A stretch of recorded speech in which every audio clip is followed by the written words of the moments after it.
The goal is, in this session, is meant to be an overview of the FOIA requirements that would most likely impact planning commissioners on a regular basis. The city attorney is expected to be here. I don't know if some of the other issues that are going on around town has changed that. If he's not here within 15 minutes or so, we'll go ahead and start that session without him. Session 2 is the appeals process. This will be a brief discussion on two types of appeals that may come to the Planning Commission.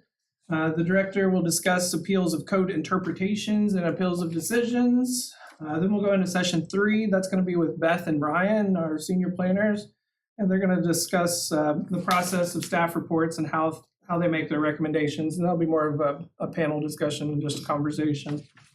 We don't want to PowerPoint you guys to death. Session 4 is difficult decisions. Councilmember Isby should be with us at about 2 o'clock this afternoon. Councilmember Isby has been a council member for over 25 years, and she will discuss some of the processes that she uses to make difficult decisions and how she comes to conclusions for difficult decisions. She has some specific examples that she's going to share with us.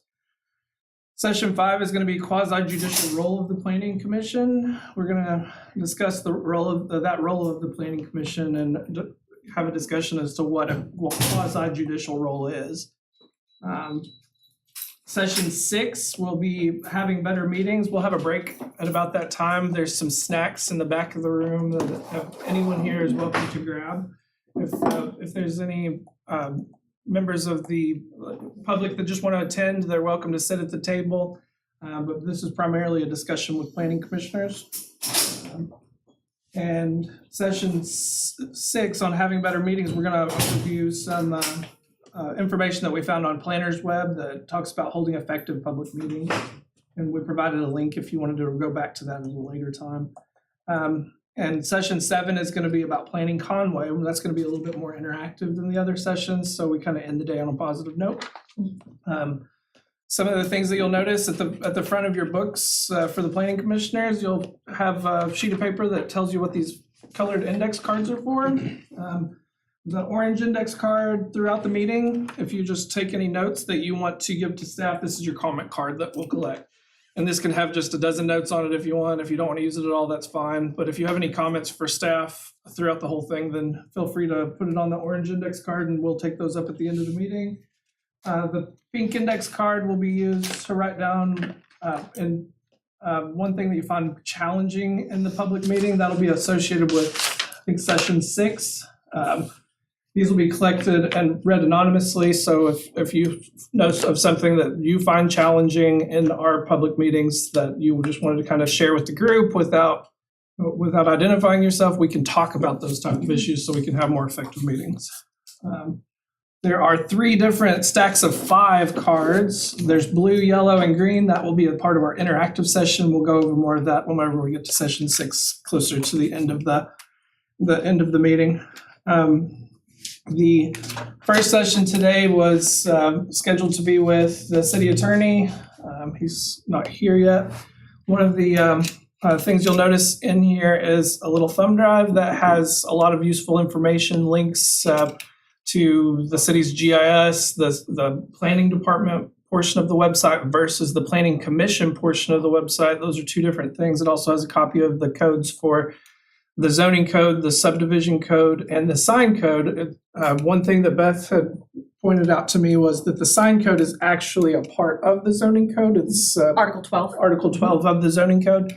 So you kind of have 2 copies of that. And if those 2 conflict, I think that if they did conflict, the most recent one should be. It should just be a formatting. There shouldn't be any content change. It should be the same. Right. It may just look a little different. Also on here is a copy of your current bylaws and some other good information like the Oak Street Ahead final product that I'm not sure if you guys received a copy of that or not, but there's a copy of that on here, a copy of the master street plan or a link to some of those type of resources. So this is a nice little thumb drive tool to have. And instead of printing all that out and throw it in the back of the binder, I thought that would be more useful so you can pull it up on your computers. I'll go ahead and start since Charles is not here. If you guys wanted to say anything before we get started, feel free.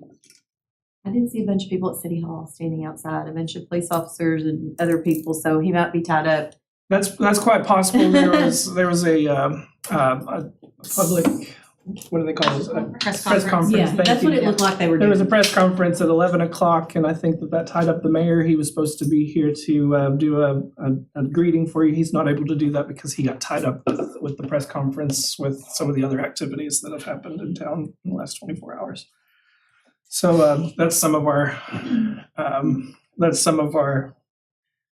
we're live, so there's going to be issues with our live meeting, but we'll go ahead and get started. I may not be able to answer all the questions that Charles would be able to, but I'll do my best. The first session today is going to be about FOIA and communications. And to get started today, if you want to take notes on these, you'll notice there's a black permanent or some sort of permanent marker in there. You can always feel free to use that or whatever, but I would like these markers back at the end of the day. If you can give those back to us, then that would be great. Just to kind of get started, for this FOIA and communications session, this session is not intended to be a full review of FOIA and communications requirements, but this session is intended to be a quick overview. Each commissioner will be supplied with a copy of the Arkansas Freedom of Information Act handbook. That is on your thumb drive that you received. So Arkansas law states that it is vital in a democratic society that public business be performed in an open and public manner so that the electors shall be advised of the performance of public officials and of the decisions that are reached in public activity and in making public policy. For this end, this chapter is adopted, making it possible for them or their representatives to learn and to report fully the activities of their public officials. And that's just copied and pasted out of the Arkansas code. So what is a public record? Public record is, as defined in 22 by Attorney General Leslie Rutledge, stated in a presentation that a public record is considered writings, sounds, electronic info, videos, or videos that are kept in which constitute a record of the performance or lack of performance of official functions. So the three takeaway items on that is their writing, sounds, electronic info, or videos that are kept and that constitute a record of the performance or lack of performance of official functions. And that includes emails, texts, and stuff like that. So emails and other forms of electronic communications between public officials could constitute public meetings, just like telephonic communications, and thus be subject to open meeting provisions of the Freedom of Information Act. That is brought forward in the City of Fort Smith versus Wade. We'll talk about that a little bit more. Okay, I have a question. Okay. Are these on here? Or am I? Yes, some of the images are not on there, but if because they didn't print in your packet. But if you follow the slide text on the right, it should match the headings. So the image is not on your didn't print on some of your packets, but Okay. That's why there's a little bit of a discrepancy. Our printer did not catch all of the images in your packets. So you also have a full copy of all of these presentations on your thumb drive. So if you wanted to refer back to them later, then you should be able to do that. That's why I added those two. Yeah, that's fine too. More about emails, texts, etc. Be careful about sending emails, texts, or even conversations directly to other commissioners outside of a public session. Ex parte communications could be considered a violation of the open meetings requirements. Examples of possible violations include that commissioners emailing the full commission discussing an agenda item, responding to emails from other commissioners about city business, discussing opinions about an item with other commissioners, or soliciting responses or having preliminary votes on items before meetings. So when you're saying possible violations, are you saying that is discouraged or that is just subject to FOI? It is discouraged. There are instances, for example, we'll talk a little bit about the City of Fort Smith versus Wade, where the city administrator had sent out their board of directors some communications, did not solicit a response, but then that got into the response. They started responding to that. It did not lead to a vote, so they did not lose that case, but they were actually brought forward to the court. Could really have just as easily gone the other way, where they would have been considered violating it if it just happened that in the specific communications in that case they didn't violate it. But it can really easily, if you used emails, texts, different stuff like that, that's not a part of the typical public recording, then you can be taken back into court either as an individual commissioner or as the city attorney could be brought into court to determine if a violation had occurred. So if a violation had occurred, what's the outcome? We will get into that in just a minute. I have one question Okay. concerning that. So some commissioners, like Conway's a big little town, right? Mhm. So we're constantly crossing paths in other arenas and have conversations of all sort. Absolutely. So FOI, is it only pertaining to business of the planning commission, or does, That's also covered in here. Those would be incidental meetings where you guys go to a public meeting, you just both happen to be there. And it's covered in here also. So we'll get to that in just a second. The first kind of answers your question.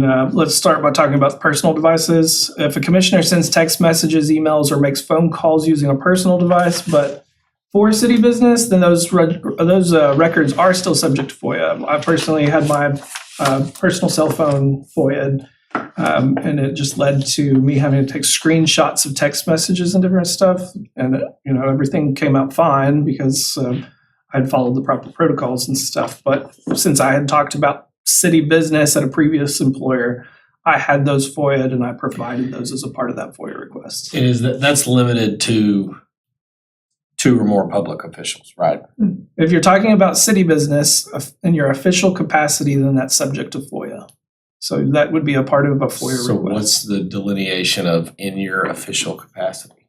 If you are talking about, for example, an agenda item or maybe an ordinance revision that you're considering, just anything that you would have in your official capacity to achieve. If it's Right, something but you're the going to public vote has a on. right to reach out to us. I mean, because we're all getting calls and emails individually. Constantly. And and they've asked, are you getting, and I said, yes, the staff forwards us anything that you send, we are getting a copy of as well. But I mean, If the public is sending you an email, no, not so. They're just Or- calling and saying, hey, I opposed this, or hey, we sent an email to planning, did y'all get it? And so I'm like, as far as I know, everything that they are getting, they are forwarding to the commission. that's And correct. so- You're not required to record that type of I mean, I information, could. obviously. I mean, If there was 2 of you calling each other to talk about Right. it, those are the ones that would be required to be Right. recorded.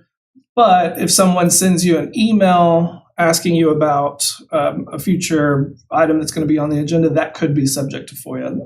yeah, and I wanted clarification. I hope the city attorney comes because we're not elected officials. That's correct. You so are an appointed we official. are right. So there is a different level there, and so that's what I would love some clarification on because my understanding is we can email as a group, and like when we had questions about how the meeting goes, or when you're new, you have to be able to ask what is going on because you don't know what is going on. So those are things that. Right. Whenever you have any type of communications between each other, one thing to note is those will always be. I would not say anything I wouldn't care everybody knew about. So that's how I operate my life. So I guess an example that would be something that you couldn't do is send an email out that says, hey, if you're sending an email to Laura that says, hey, I see this item is is 2 doors down from your house. What do you think about it? right. Then that would be you soliciting a response about an item that's coming before you. Right. Or if one of But you. Laura and I talk about a lot of things outside of this, and that won't change. I mean, she and I serve on other community things together. And Yes, and we'll get to that in just a Yeah. minute on those too. So. and I think one of the differences is I'm all for transparency. So it doesn't, I guess there's a difference with us. Like, I'm not scared about having a FOIA, right? If Me you want to know, like, absolutely, but we want to be able to communicate and Right. talk, right? Mhm. And if you ever have a question about that, you can always email Charles too. to get a more specific response. Staff, did you have anything to add to that? So I still don't understand if someone that's concerned with the proposals coming to us, not a public official, they reach out to us, have a personal relationship with them, or they just find your email somewhere. Is that subject to FOI? I mean, you said in your official capacity, If you're responding to That's not someone about an upcoming project or something that's going to be on an agenda, then that would be something that the general public can FOIA. Okay. So if you were FOIA'd to say all communications regarding 123 Main Street, a project that was at 123 Main Street, if you receive that FOIA that says all text message, emails, recorded phone calls, etc., for anything to do with 123 Main Street, you would be required to give that information as well. Because in your official capacity, that's why they reached out to you. Right, and many of those are phone calls that I've received, so I can't. Those are they're quick just- and easy. And those are just people, literally, the ones I've had are, did you get my email that I sent? And I will say, I'll chime in on that. Anything that comes to the planning@conwayarkansas.gov email address comes into multiple staff members. Yes. And I flag everyone that comes in. I'm the primary responder, but there's other staff that get them, but I flag everyone that comes in and go back and I forward them on. If it needs something that is requested to be, that needs to come to you, if it needs to go to the city attorney, everything gets forwarded on. Sometimes it's just someone wanting confirmation of something or other that is not related to anything you're hearing, but you get everything. Or to put their quick public comment in, because we receive little snips and we don't even know who sent it other than their email address that's, Jane Doe at 123.com. Like, I don't like this. Or I don't like that you yeah. guys Yeah, anything support. like that is coming before you, I forward on immediately to you all, and I send any reference information about what the specific agenda item is. But sometimes it's a member of the public wanting to know what a property is zoned, or can I open a restaurant at this location? Those obviously are just confirmation questions that staff handles. But yes, everything gets forwarded on to you. And I think that kind of goes back to Leslie Rutledge's public record definition. Part 2 on this slide says that are kept. So if you have an email that's from the general public or a phone call, if it's a phone call, you didn't keep a copy of the sound, and there was no requirement, because that's where that 2 or more commissioners would be the recording. Since there was not 2 or more commissioners there, you're not going to have a record to provide for it. so can we go back to are kept? Mhm. Tell me more about what that means. So if you keep that, if you have that email and it's in your record, then you would have to provide it. Well, and I would think if someone sent us individually an email, we could share it with the commission. I mean, if they wanted us to, because if they're trying to reach everyone and didn't know the email or didn't find the email. And I'll say, if anyone reaches out to you with a comment or clarification and you want to forward it on to any staff member or to that planning email address, we can take it in as public comment in that if they don't know how to get to staff otherwise, we can absolutely do that as well. And anytime you have questions for the other commissioners, a proper way to do it would be for one commissioner to send it to a member of staff, then we can distribute that to the rest of the commission, and then we as staff can bring that information back in, possibly summarize it. And we can be that communication tool for you, so you're not having to reach out directly to each other. And that's one of the ways to, we use the BCC line a lot.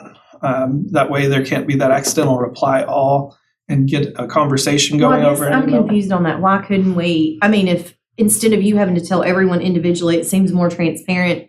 Like, if there was a question, like if Adam had a question about a particular, like, hey, why did this happen? Why couldn't we all communicate about that? Like, to me, I feel like we're not being as transparent by send it to me, let me interpret it, and then let me send it back out.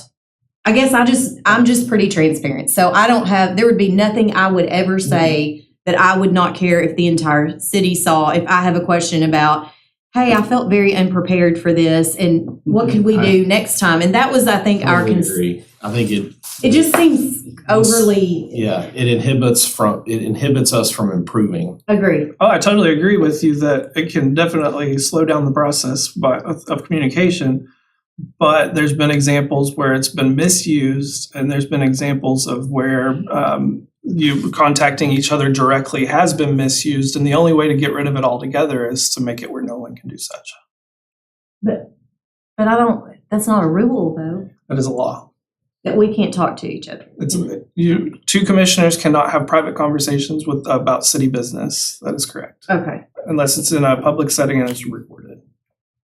Yeah, I mean, I I understand about I any would- of the agenda items. I just didn't understand that was the question about, no, it shouldn't be. it shouldn't be. And in my understanding, it I even wasn't. asked, I mean, to not get into specifics. That's why I wish- I asked what was wrong with the conversation we were having and why it got shut down. I did too. Because it wasn't about an official I did- agenda item, it was Oh, about you guys are talking about an actual improving instance? Yeah. our Okay, I didn't know. meetings and improving. We were just trying to see how Our we could be more preparedness. prepared, because when I used to watch planning commission meetings, I'm going to be honest, I felt as a public person, I felt as if the commission did not know what was going on, and it felt obvious when you watched it that they were deer in the headlights. So, as a commissioner and me coming on, I do know a lot about what happens at the planning commission. Thankfully, I've only personally been before the historic district once. Mhm. And I've had clients that have come, but over the years, just a couple.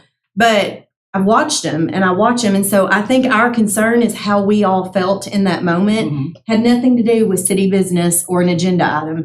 It was, we as commissioners don't know what we're supposed to be doing. And then you were coming in new right after that. Right. And so I felt like we needed, I mean, to me, can't be more transparent to say, how can we do this better? And we don't feel like we can serve the public. And if it's a process question, and I think I know which one you guys are talking about, which Yeah, that was all the was, email. that was all. That was more of process. a, hey, let's be careful about what we talk about on email, because what we were talking about had nothing to do with an But- agenda item.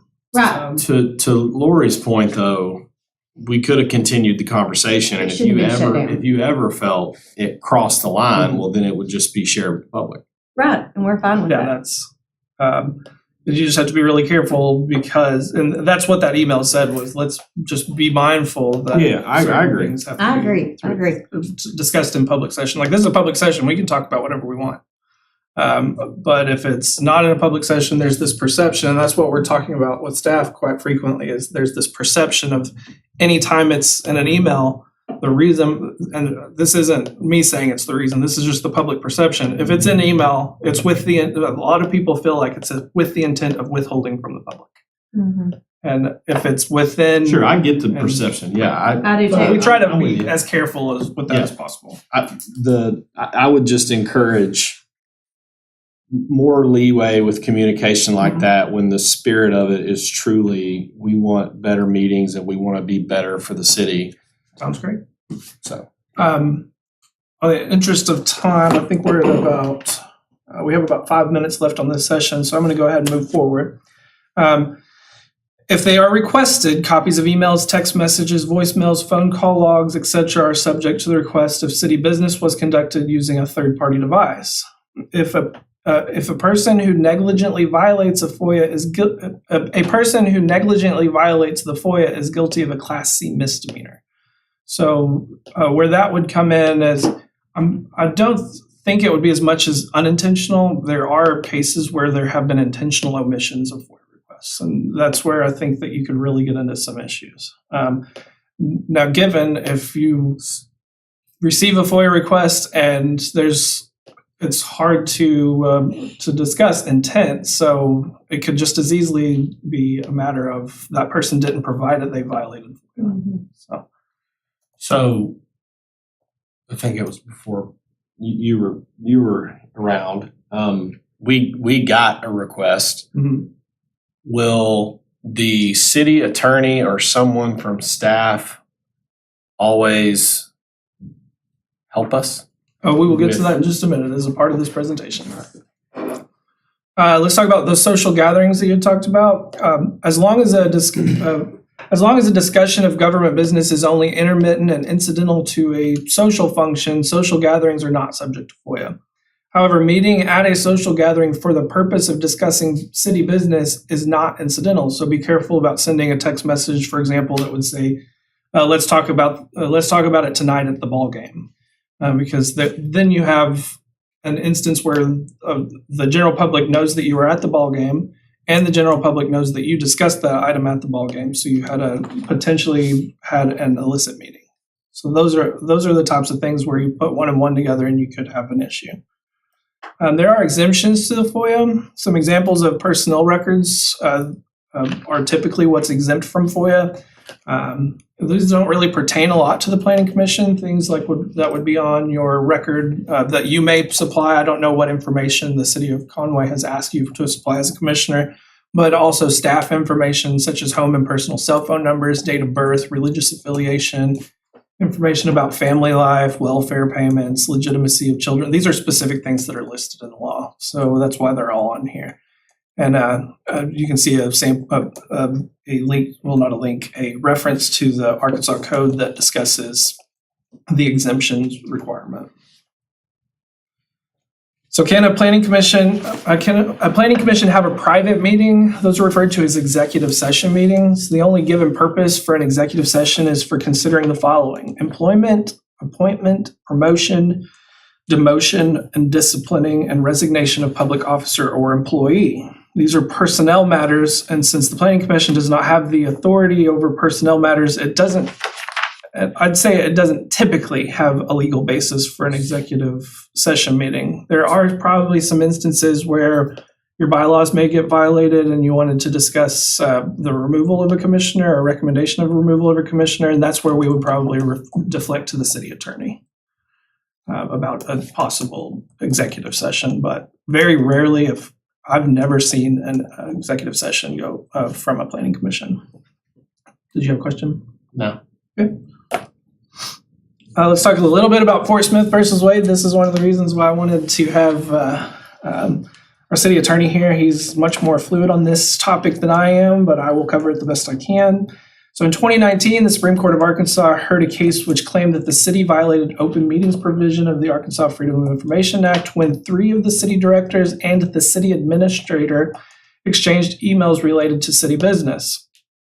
For reversal, the city argued that 1, emails cannot constitute a meeting because neither the Arkansas General Assembly nor the court has ever expressly stated that a meeting can be constituted by email. That was their argument back. And that even if the email is in some cases constitute a meeting, that the content of the emails in this specific case was merely background information provided in advance of a subsequent public meeting. So, considering the content of the emails, the Arkansas Supreme Court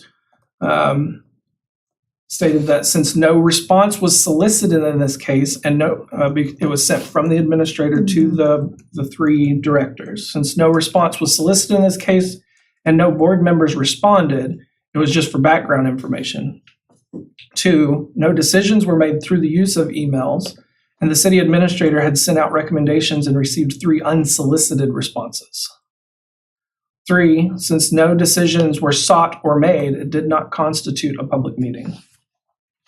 So that's where it can really quickly get into that gray area. If you send that email, this interpretation was that since there was no one was soliciting information, no one gave a decision. It was just information from staff to 3 directors, and then those directors, I don't know if it was like a respond all. That's one of the reasons why we do the BCC, just so we don't get into this type of a legal issue. And those can quickly come out of a FOIA where someone doesn't get a response that they wanted from the planning commission or from city council. So they just FOIA everything and they start looking for reasons to make a lawsuit. Did you have anything to add on that? No. Ryan? Good. So what about difficult requests or unclear requests? I'm sorry. Okay. I should have asked earlier. When you're saying 3 directors, I mean, I had understood that we have the ability to communicate with y'all And ask questions. as much as we want. That is correct. So what are you, In this case, director, commissioner, interchangeable in that case? or- director there is a city council member. Oh, okay. It's the equivalent of a Gotcha. city council member. Gotcha. They have a director form of government. They don't have the Gotcha. city council form of government. Now I got it. So what about difficult requests or unclear requests? An unclear request would be one that would prevent the custodian from locating records. For example, if someone requested and said, I need all the records from the Planning Commission about zoning. Since the Planning Commission deals with zoning on the majority of their work, it is not specific enough to locate the record. So what would be a more realistic request? If someone said, I need records from the Planning Commission recommendations for any zoning of 123 Main Street. This would clearly allow records to be located with a reasonable effort. A voluminous request is one that would contain a lot of records. For example, someone messaged us and stated that they would like to request a copy of the minutes for all Planning Commission meetings from 1975 to today. Obviously, we have a lot of those in digital, but there's a point in time where if you go back far enough, they're all in paper copies and they're all in files, and we have to locate those. It's a very voluminous request. Do they have to give a reason? They do not. They have to be residents of the state of Arkansas. I mean, that's pretty much the only requirement, isn't it? I'm pretty sure that they just have to be a resident of the state of Arkansas. So some of these records may be in paper copy and require time to locate. It is a broad and burdensome request, but that is not a basis to decline the request. It still technically falls under that 72-hour window after the request. You have 3 days to respond. There has been examples where judges have stated this is a rather voluminous request and have extended that time period, but the general rule of thumb is 3 days, and I believe that's the legal requirement. So how do I handle an information request? A FOIA request is usually sent directly to a proper official at the city. However, here are some steps that you can follow if you receive one. 1, you can give an immediate response notifying the person making the request that you have received the request. 2, provide all records within 3 business days. And 3, if the public record is in active use or storage and therefore not available at the time the citizen asks to examine it, the custodian shall certify this fact in writing to the applicant and set a date and hour within 3 working days at which the time of the record will be available to exercise the rights given. So essentially what that's saying is 3 days. So what we would really want to do is contact staff and notify us, and we would work with you to ensure that the proper requirements were done, but you would need to do it immediately. If you wait a few days and say, hey, last week I received this email, then there's a potential where... So would they send it just to one commissioner? Usually it goes to staff or to the city attorney, or there. In some cities, they have specific FOIA requirements. You have to fill out a FOIA form. For each person. But it is not, if a member of the media, for example, sends you an email and says, I need all of your records from this item that have all texts and all communications, et cetera, then you wouldn't be able to ignore that. You still need to go through the same process. Any questions on that? Okay. So what is the proper way to have a public meeting? So what are public meetings? Public meetings means that meetings of any bureau, commission, or agency of the state or any political subdivision of the state, including municipalities and counties, boards of education, and all other boards, bureaus, commissions, or organizations in the state of Arkansas, except grand juries supported wholly or in part by public funds or expending public funds. What are people entitled to? Time and place of each regular meeting must be provided to anyone who requests the information. And with emergency and special meetings, you also are required to notify the media within 2 hours or prior to 2 hours before that meeting is held. So some of those are last minute meetings that come up on the fly. And I've seen more than one where you've had a 2 hour notice. So they summon the city council or the planning commission, and they are required to send a notice out to the media and wait 2 hours before they can hold that meeting. In most examples, like this meeting was a special meeting, we sent it out, I think, last week. So we try to give as much notice as possible. So does this meeting count towards the 4 meetings that a planning commissioner is allowed to miss in a calendar year? No, this is a special meeting. This one's optional. So what is the proper way to have a public meeting? How meetings are handled? All officially scheduled, special, and called open public meetings shall be recorded in a manner that allows for the capture of sound, including without limitation, sound-only recordings. That was really common, especially prior to any of our webcam technologies. That you'll go through our records, you'll still find cassette tapes. We just found some the other day. Yeah, we were digging through old Lots of files, looking at them lots from of the cassette 70s. tapes. And what is the planning commission email? Just, I mean, I know, is it the main one y'all email us It's just from? planning at conwayarkansas.gov. Yeah, that same one. Same one. Okay. Yep. And we use that one frequently so that it doesn't just get buried in one person's inbox, that multiple staff see it and can address it. Also includes a video recording with sound and picture, or a digital or analog broadcast capable of being recorded. A recording of an open public meeting shall be maintained by a public entity for a minimum of 1 year from the date of the open public meeting. We keep them pretty much perpetually, I believe. We have meetings that go way back. The recording shall be maintained in a format that may be reproduced upon a request. So what about Zoom and Teams? If the governor declares a disaster emergency under the Arkansas Emergency Service Act of '73, a public entity may assemble, gather, meet, and conduct an open public meeting through electronic means, including without limitation by telephone, video conference, or video broadcast. The public must be able to attend that meeting. The notice of the method must be published with the notice of the public meeting. Physical presence is not required for commissioners nor the general public. Must meet the same recording requirements as in-person public meetings, and must meet the same records requirements as in-person public meetings. I believe the only exception to what I just said is possibly during a city council meeting, the mayor, I believe, is supposed to be on site. But that doesn't really pertain to this meeting. I think we already had some of the discussion. So what are some of the concerns that you as a commissioner have regarding a FOIA request? Any concerns? Yeah, I would, and this isn't so much for, I guess, me, but I would just encourage that a lot of this is communicated earlier when someone is appointed or comes on, because I think I've been doing it 2 years now. We've had 2 trainings, both trainings very helpful. This is great, but I probably went 8 months and 8 meetings without having any clue I was subject to potential personal liability, FOI.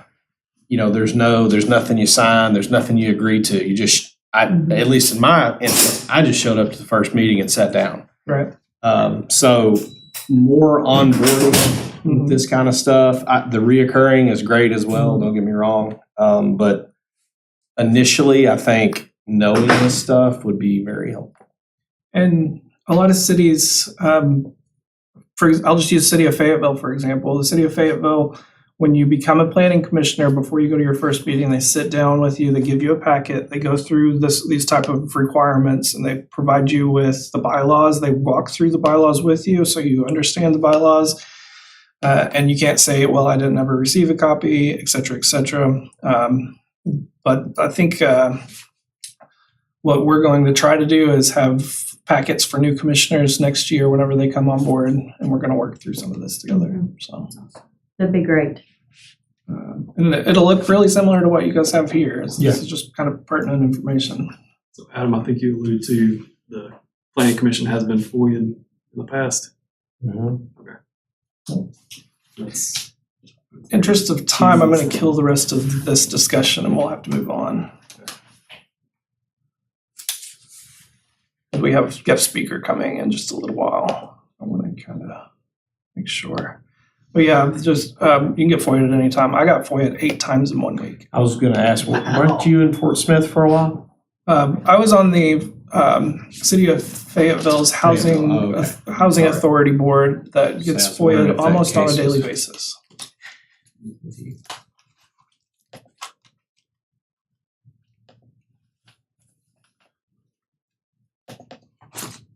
So we're going to move on to session 2.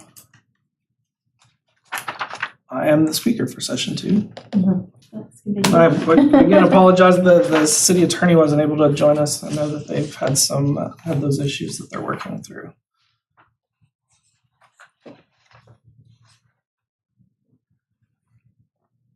Okay.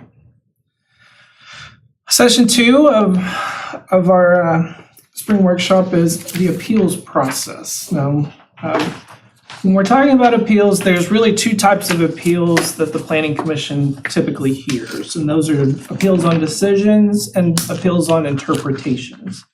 So there's decisions that I've made or the staff has made based off of the code, and then there's appeals on how we interpreted that code. So those are the main 2. So at first, let's talk about what is an appeal of an interpretation. When someone appeals an interpretation, the person is saying that the staff member, director, or other entity that they are appealing is not enforcing the code the same way that they believe it should be enforced. So let's look at some examples. In Nowheresville, Utah, a planner interpreted a code that stated windows should be 5 feet above the ground in all multifamily development. The planner gives a comment and requires an applicant to place windows 5 feet above the ground, or they cannot move forward to the Planning Commission. The applicant says, we plan to keep the windows 3 feet above the ground because our design work is completed and we do not want to change the interior design considerations. Not the greatest example, but trying to get something in there. So the planner says the code does not provide a route for a variance for this requirement, and you must meet the requirement before you move forward to the Planning Commission. The applicant comes back and says, well, the code doesn't say shall, it says should, and this means it's not really a requirement. And therefore, the 2 disagree on a code interpretation. This leads to an appeal of the interpretation of the code, and is submitted to the Planning Commission for a review. When an appeal goes to the Planning Commission, the only thing that they consider when it's an appeal of an interpretation is one simple question. Did the planner interpret the code correctly, yes or no? If the answer is no, they did not interpret it correctly. Then there has to be a clarification statement as to how the planner misinterpreted the ordinance. Appeals of interpretations do not come with a staff recommendation the reason is because the staff interpreted the code. For us to give a recommendation is to try to force you to agree with our interpretation of that code. Our goal with this type of an appeal is to provide the information and let the Planning Commission come up with a determination of did the planner interpret the code correctly, yes or no. Okay, and that was one of the things I think as a new commissioner, I didn't know what we were doing in that meeting. Yes. I didn't know what an appeal was. I didn't know what we were being asked by the person from the public. Mm-hmm. I didn't know really what we had, and by we, I mean the staff had told them. I didn't know about the conversation. So that's the part I think if there was just more, now we kind of know how that process works. Yes. And we understand. But again, I was watching the Historic District meeting the other night, and I loved how you all had worked. I can't even remember what the issue was, but The first one that was presented? yes, and I think you all had worked through a lot of the details already, and so I loved, because one of my questions is always going to be, because I'm here to help be an advocate for the public. I mean, that's kind of part of our role, and so when I heard that staff and the applicant had already worked through all of these obstacles, and basically it was just, that makes me feel good. The part that I think is the public, when you see, it's when those roadblocks are there, right, and they've tried and then they felt like they didn't get anywhere. And so I love to see that all kind of worked out, because that's ultimately what we want, is we want the person coming in and staff to be happy. And we'll really get into that when we talk about the staff reviews, because that's definitely something that happens in every case, whether you see it or not. Right. But like for us, we like to let you know that happened. We like it when it works out. Sometimes the answer is just going to be no. Like there's not always a path to a yes, right? There may be a path to a different yes, but we always are working back and forth to try to find the best possible path to resolution. But to the appeal part, so if when it says, did the planner interpret the code correctly? So if the applicant says, no, they did not, and the staff says, yes, they did, that's when that appeal.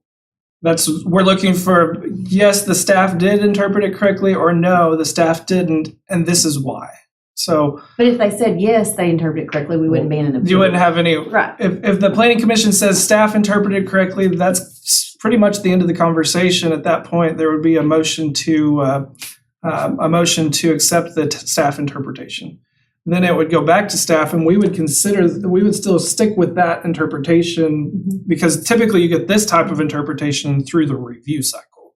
And that's why you're not getting a recommendation on an appeal. The original finding was the recommendation, if that makes sense. But I guess, and maybe I just don't remember, because again, it was literally that happened in like my second meeting, and I was like, what is going on? So, but the appeal, would we not be privy to the applicant's reasons before we got into that meeting? And the applicant has, usually in the packet, we would include why they believe the interpretation was incorrect, and we would give them an opportunity to speak. But the question still has to say, as the line of code that they're saying we're not interpreting correctly. You're saying It's this either a is yes how or we no. are interpreting it, and So- they're going to have to argue their point. And then you get into, if you disagreed with the line of code, that's a legislative issue. It has to go to city council.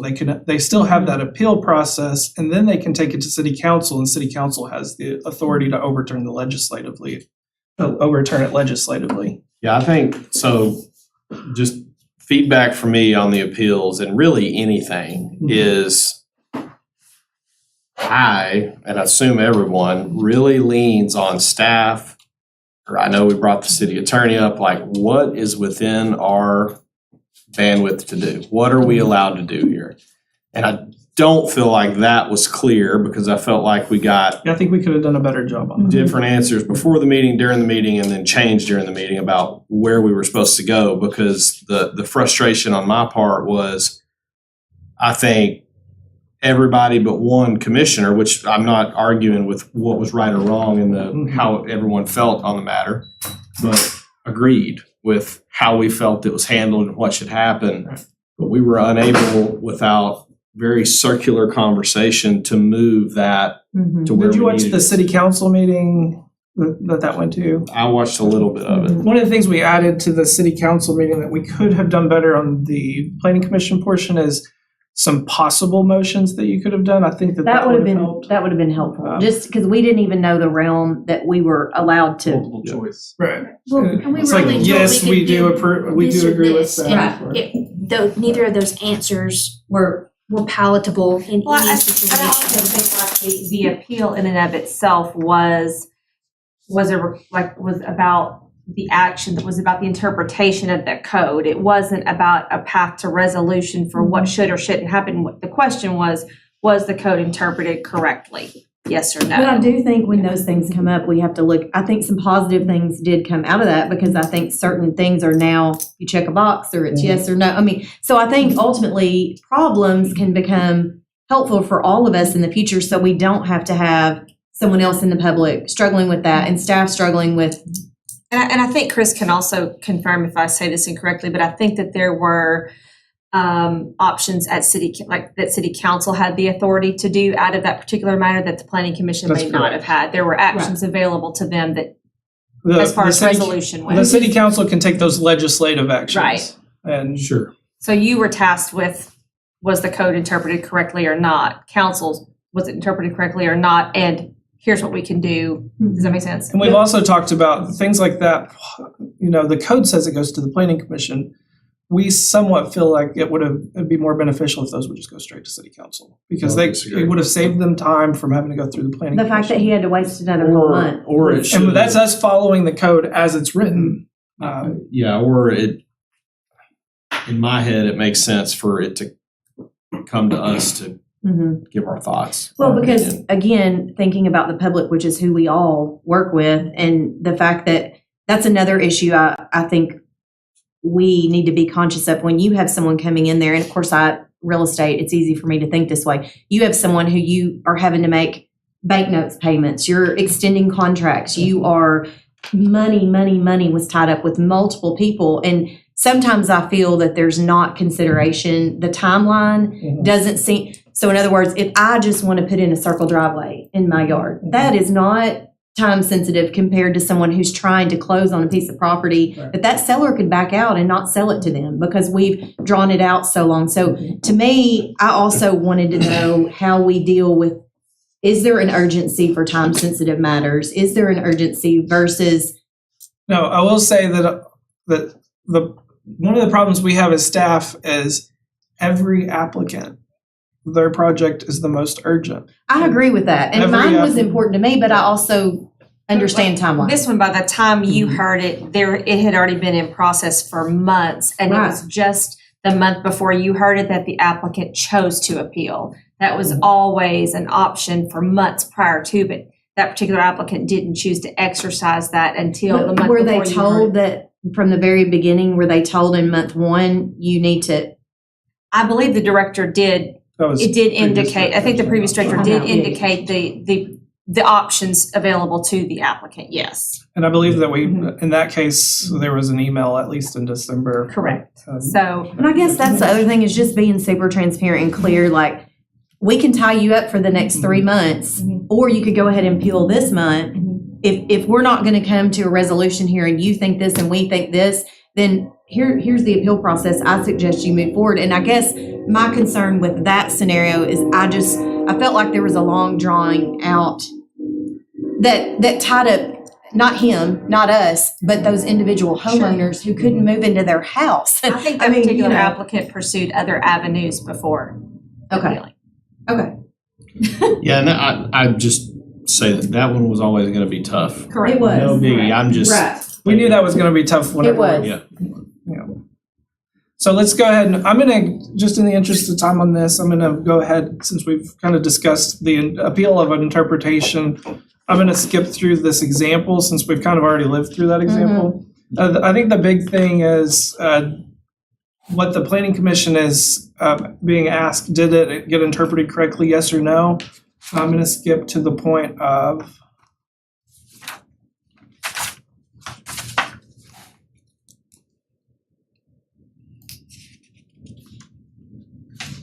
so if it was no, then the item would go back to staff with the new interpretation that was provided. So if you gave, said, in this case, it said should, if it had said shall, then it would have been a requirement. It said should, it's not a requirement. So the Planning Commission the example in this PowerPoint, the Planning Commission ruled that since it says should instead of shall, that it's not a requirement by the code. So it goes back to staff and they continue forward with the understanding that the Planning Commission has ruled that it can stay at 3 feet. Let's see. So let's go to the appeal of a decision. Sometimes decisions are complex and applicants may disagree with those decisions. There are, these are not the same as appeals of an interpretation of code. These are decisions that the Planning Commission can overturn. So staff will likely make a recommendation on this type of an appeal. For example, an appeal of a decision that the Planning Commission may hear is a denied variance for a sign permit. So what does the director look at when considering a variance? First thing is, as the director, do I have the authority to grant or deny this variance in-house? Is the request site-specific hardship? What impact would the approval of the variance have on the surrounding properties? And what impact would denying the variance have on this project? So in this example that's provided, did I skip too far? So in an example that we provided is the owner of my business is trying to put up a 25-foot sign along Main Street in Nowheresville, Utah. The director reviewed the permit and noticed that a 10-foot tall sign and lower are permitted along this route unless there is a specific hardship provided by the applicant. The owner of my business sent in a variance request letter and wanted the director to approve the variance because there are 5 other businesses along Main Street with 25-foot tall signs and they want one too.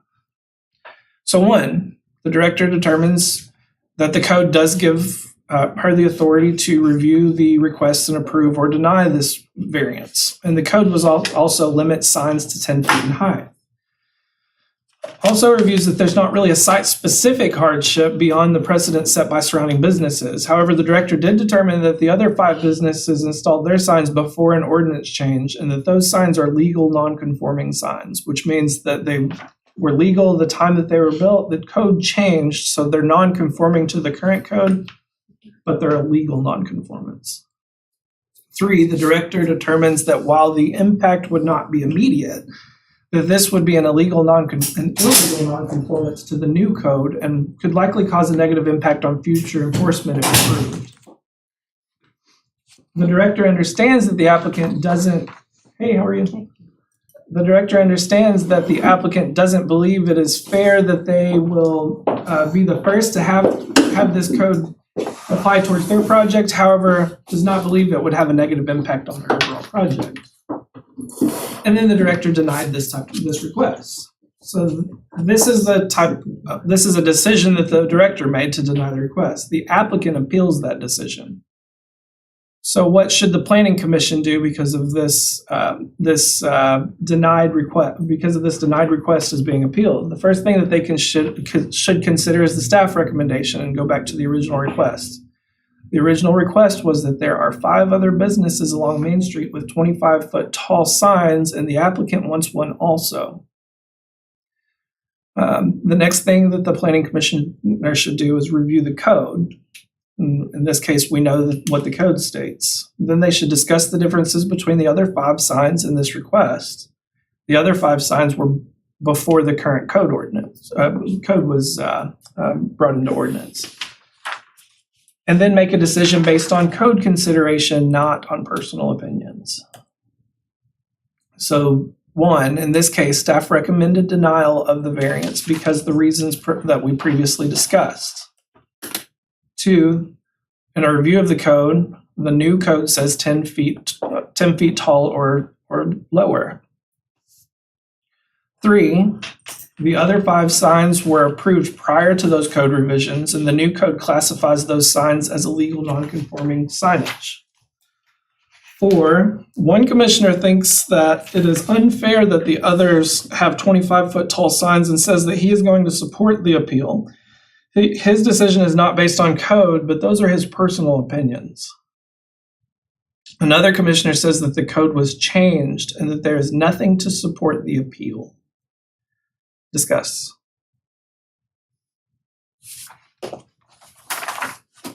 So we kind of just did that, didn't we? I think so. So I think that one of the big thing about this is whenever it comes to staff makes their determination 100% based off of the code.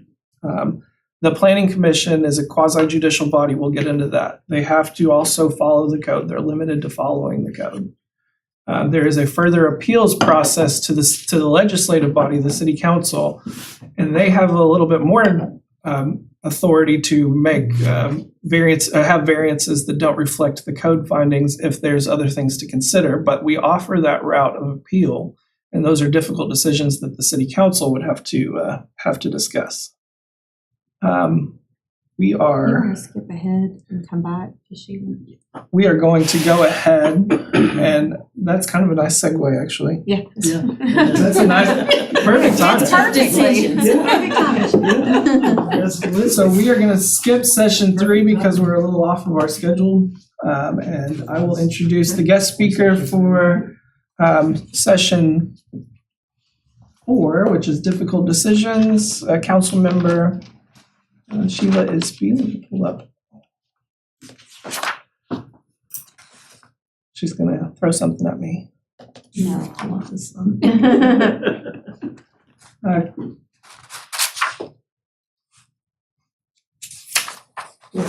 Just 1 second.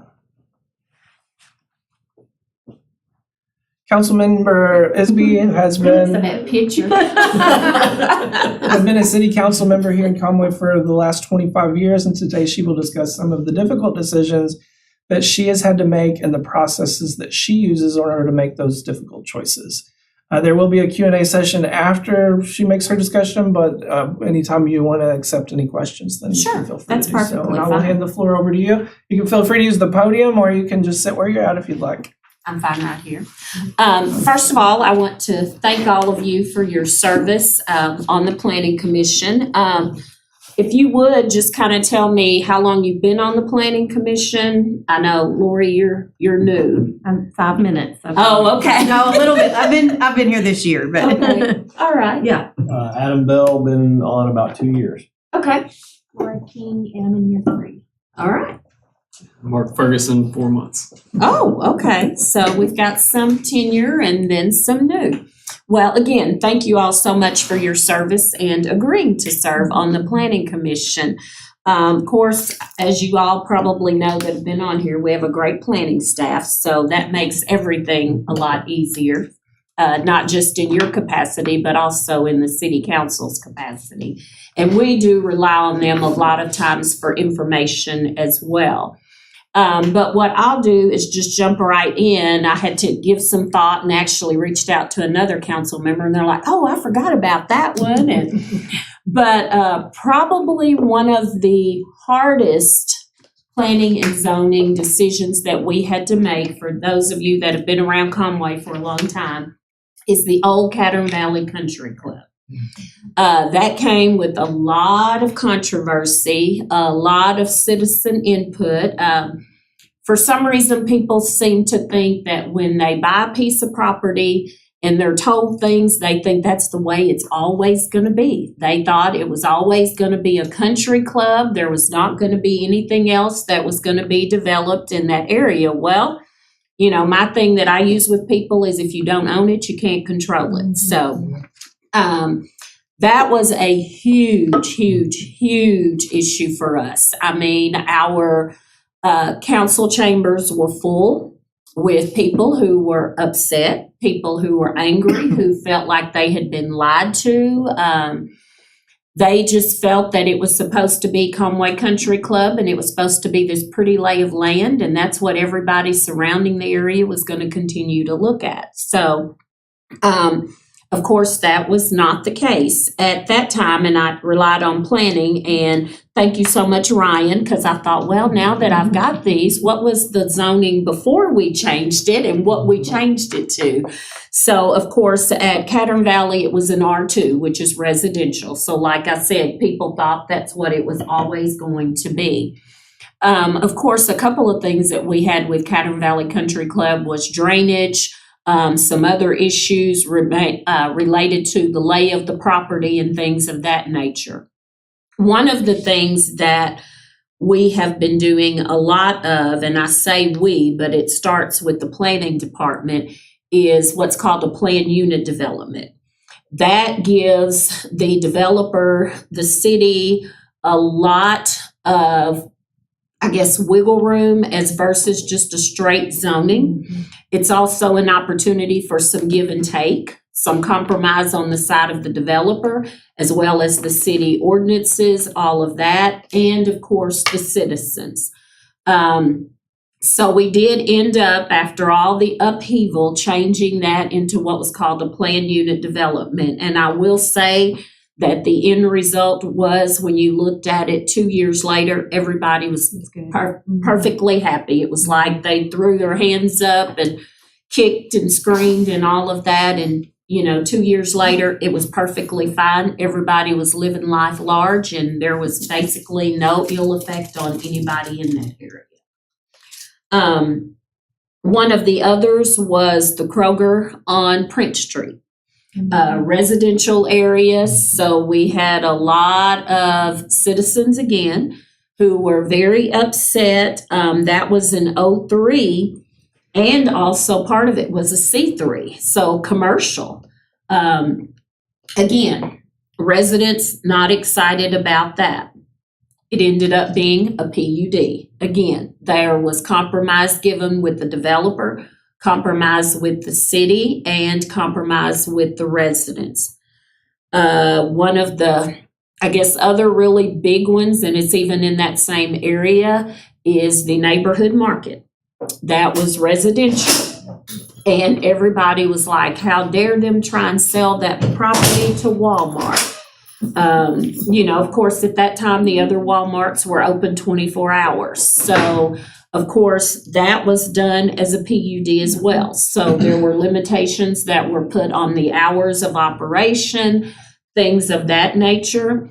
And one of the things that we're still getting emails about, and I'm seeing stuff on Facebook, is the Whataburger that did not come to being there. But some of the history with that is when we allowed the neighborhood Walmart to go there, we basically had conversation with the residents, for those of us that were on the council then, that basically said, you know, we're trying to protect this area that is residential. So we've made these compromises, and we basically said going forward, we would keep that into consideration. So as you can imagine, you guys did probably one of the best things. You came, brought it to us with the hours of operation, things of that nature. Of course, for the people who don't live there, everybody wanted Whataburger, and they still to this day cannot understand why there is not a Whataburger there. Well, for me, it was very simple. I said, you know, that is basically a promise that we made to those residents when we put the neighborhood market there. So to go back and then turn around and do something totally adverse to that, for those of us who had been there, you know, I, in good faith, could not do that. Plus, I was like, how's that going to affect the roundabout? You've got the house that's right next door that would pretty much have the speaker there. You know, everybody's biggest argument was, well, you've got Taco Bell. Well, Taco Bell's down the road, but it's in a very much different atmosphere than what you're looking at right there. You've got the office area. You know, it's a quiet time during that area. You know, Chick-fil-A doesn't have long hours. So to put something there as a 24-hour operation, particularly at a roundabout. I mean, I was just sitting there one day thinking, okay, at 2:00 in the morning, of course, I guess I'm not out, but I know. And even with the school buses coming through there, yes, during the regular hours, compounded with that would just be, in my mind, a disaster. So I appreciate the decision that you guys made in sending it forward to us. Another big one was Second Baptist Church, when they were wanting to put in the homeless or overnight shelter. The downtown people came kicking and screaming. You know, these people are going to be over in our businesses during the day. They're going to be walking up and down the streets. Of course, you know, what they said is that basically the people would be housed there at night, but during the day they would have to be going out actively seeking employment. Well, if you look at that area and how it affects with the downtown, I mean, unless they were going in a business cold calling, seeking employment, that's not a huge employment area. Plus, it also is not an area that's conducive with transportation, workforce, things of that nature. So the availability of them getting to the areas that they would need to go to make those connections as a homeless person was not really conducive to that area as well. So that did not go through. Of course, we've got the transitional shelter that's going to be on Gum Street, which I think is a perfect fit there because you've got the workforce that's close. You've got a lot of the restaurants, which is typically where you see more of the homeless population or people that are just getting started into employment or seeking employment tend to look at working in those type areas. You've got the Kroger there. You've got a lot of areas that it's very conducive in that area for a homeless shelter that basically provides a lot more as far as what someone would need during the daytime hours as versus Second Baptist Church. So I think for me, those were some of the hardest that we had to make. I love the PUD. I'm a huge proponent of it because, as I said, you know, in some cases, it's not always cut and dry. It's either got to be an R1 and you've got to change it to a C3. I mean, people immediately, when you say a C2 or C3, the first thing they think is a drive-through restaurant that's open all hours of the night. That's not necessarily the case. What I like to do when people are looking at a rezoning is to see what can go there under the current zoning that they have, because a lot of people are fearful of what could already be there. and they don't realize that. When I got on city council, it was a learning curve. The biggest thing is people buy their property. It's in a subdivision, so they feel totally protected. They don't ever think about surrounding property around them. And what I tell people is anytime you buy a home, which is people's largest investment, and that's when we see the most people coming out because it's affecting them, it's affecting their livelihood, their money, and their investment. Make a conscious decision when you buy to research what the property is around you, which most people wouldn't think to do that. You look at it and you think that's just what it's going to be. But make a conscious decision to look at the surrounding property, what the zoning of that property is, and even beyond the zoning, take a look at what can go in that as it is with that current zoning. The PUD also offers some protection, not so much with just a standard zoning. You can put conditional uses on it, things of that nature, which typically with most conditional uses, it stays with that particular developer or owner. So if the property changes a lot of times, someone else would have to come before us. So it could be that the developer is somebody that's developed here for a long time. We know them, we know their history.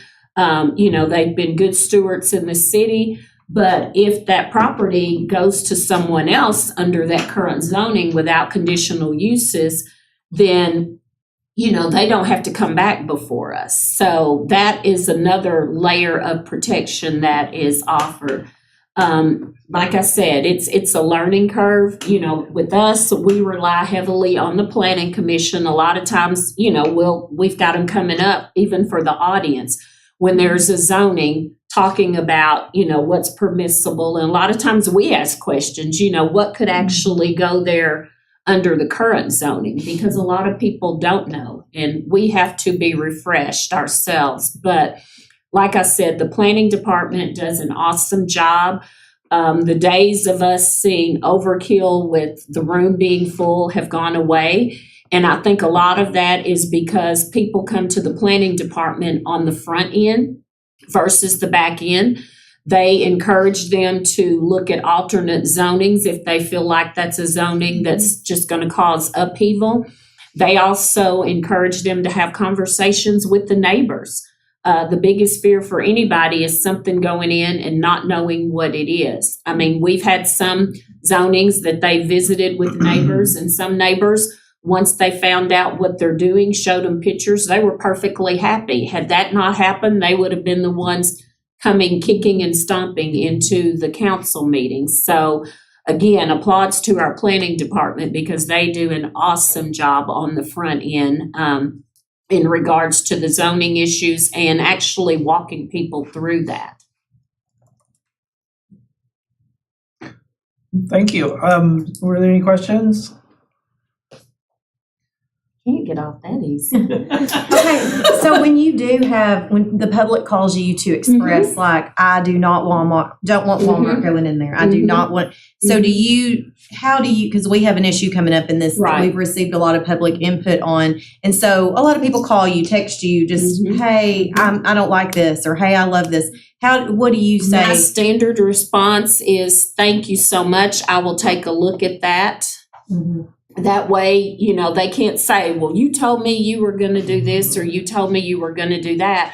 Because the thing I will tell you is I have looked at zoning issues and I have already decided before I go in the meeting, okay, I'm going to vote this way. And then you change And your then mind. you come into the meeting and everything is presented and you're like, oh my God, I didn't think about that. So that's just kind of my standard response, because that way, what people want is they want you to know that they have a concern. They feel heard. Yes, they have been heard. So I respond and say that, or if it's somebody that contacts me that is just, has a wild hair, or if it's somebody that I have a personal relationship with, my first response to them is, are you aware of what could go there? If it's something in that situation, and have those open conversations with them. And I just tell people, sometimes the devil you know is a lot better than the one you don't know. But I think the standard response, that I give is thank you so much for your input. I'll look into it, or And I've just been referring them to email. Because one of the questions was, do y'all get the emails that we send? And we do. I said, I've let them know, yes, staff have forwarded Right. every email in opposition or for, I don't know, whatever to us. Right. And so that's just kind of like, I want them to feel like they can call me and that they are heard, but that we are also getting the communication from the staff. So, Oh, trust me, if it's an issue, you'll get. we're hearing. Yeah. You will. As soon as they hit our desk, they're Yes, going right back yes, out, yes. You will definitely get that. But again, I think the biggest part of it is people want to be heard. So even if it doesn't come out the way they want, at least they know that somebody has talked to them, they've considered all of that. I've had a person in my neighborhood on the whole Whataburger thing. They were out walking and, it was a Sunday afternoon. My husband's sitting there watching sports and the doorbell rings. I'm like, why is somebody ringing the doorbell? My family has my code. They just, And so I hear him open the door and he said, yeah, she's here. So in walks 3 people from down the street walking, and they were like, well, we wanted to talk to you about. I said, well, here, have a seat at the table, Yeah. So, yeah, but that's the biggest thing. People want to be heard. People sometimes have this preconceived notion that for whatever reasons that certain people are allowed to do just what they want and it doesn't matter. They're putting money in our pockets and, whatever else. Man, I'd hate that because I hadn't gotten any of it. But yes, I think, like I said, just responding to people, letting them know that you got their email. We're reaching out to planning a lot, like, okay, what's what can go here? So, but again, they do a great, and I hope that you never feel like that what you have sent to us, if it's not approved, it's not the fact that we disregard, what you send to us. But sometimes, we've looked at it from a different standpoint, or like I said, from some of us that have been longstanding council members, things that have happened in the past that we know of, or David Grimes is real big on the comprehensive plan. I know this goes against the comprehensive plan. So, but again, it's a plan. So, we do very much appreciate you guys taking your time, kind of being the front runners with that. And we do appreciate the job that you do. So please don't ever feel discounted with any of that.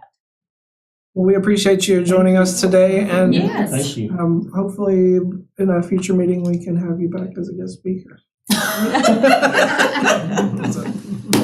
Sounds great. Thank you guys. Have a great day. Thank you for your time It's good today. meeting, putting faces with names too. Yeah, because Mark Ferguson, I thought, Mark Ferguson's a banker. Yeah. I thought he's not on the planning commission. So, all right, enjoy the rest of your day. Thank you. See you. So, See ya. while staff is getting ready for we're gonna go back to the staff reports. We're probably just gonna work through the break portion, but if you need to step out to use the restrooms, if you're not sure where they are just right in this hallway. There are snacks, chips, there's, if you wanted a granola bar or unsalted nuts, there's stuff back here, and there's sodas and water in the cooler. There is enough sodas for everyone to have a 6-pack in this room. So, feel free to grab and take a couple with you if you want. And on that note, just while you guys are moving around and about, staff will go ahead and start a conversation about staff reports. We don't have a snazzy PowerPoint like Chris. Sorry, we just have some notes to talk about. Do you need to? No, I'm good. Not you, I meant. Do I need to take the puppy out for you? Yeah. Are you sure? Because I'm willing. She's one of the She's the services. sweetie. It's like torture sitting back there by the snacks, I'm sure. So a couple of things, we just wanted to let you know, we know you oftentimes only talk about things maybe when we have a contentious item, we're talking a lot about it, or maybe we're talking in the run-up to a meeting. But we just want to let you know the steps that we go through to actually prepare the materials that you receive every month, or that you may get in the interim. Every application that comes in, regardless if it's a rezoning or sign variance or anything like that, each application is reviewed individually on its own merit. We do know, like Sheila did say, we do know if we get repeated things that have failed in the past in a specific location, or that we know the public has been involved in, that may come into our consideration, but we look at each one not related to who the applicant is, but related to the merit of the actual application. Some of the things we consider off the top is like, what is the property zoned? And how does what is it's currently zoned, how does that limit potential development, or how does that allow for potential development and so forth? One thing I'd like to point out is a lot of times, before we even get to the point of them applying for anything, we've already had a meeting, 2 meetings, with staff, Troy, everybody, other departments, trying just to figure out what their concept is. Yeah. And how they can move forward. And oftentimes when they're applying for, like, saying a zoning change or something else, it's a piece in a larger puzzle. They've got multiple processes that they're gonna have to do. Like for a larger scale development, this is just one piece to get from where they are to where they need to be. Are they given a timeline, like when they, how does that, because that's probably the thing I've gotten the most questions about. Sure. Is if I apply for something, let's say it's historic planning, whatever, how do they know when you look at that, and when would they get to come before historic or planning?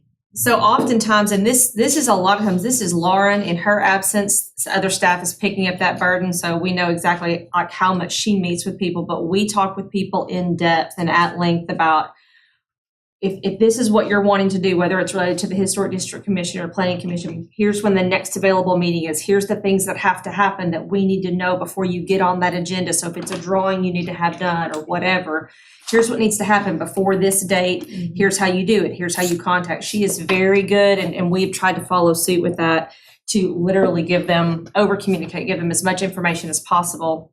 And all of that is spelled out. When it comes to development as well, we get the question all the time, how long will this process take? And it's not a loaded question, but it's kind of a complex answer. Like typically, let's say a site development review, which may be the result of a zoning change, should take between, say, 30 and 60 days. But let's say the applicant is very slow in returning revisions, it can draw that process out. Or if there's another process that has to happen that this is contingent on, it can draw those out. So we try to be User form.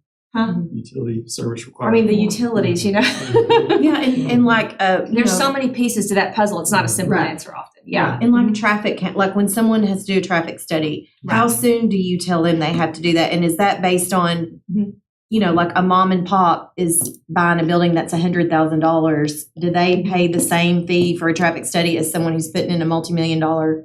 So that's completely independent. They would hire a third party, or their design team would hire a third party. So I can't speak to the cost of what that would cost. I don't really know. So I'm not sure. Well, I guess I wonder, like, if planning department's going to place that burden on an individual. Right.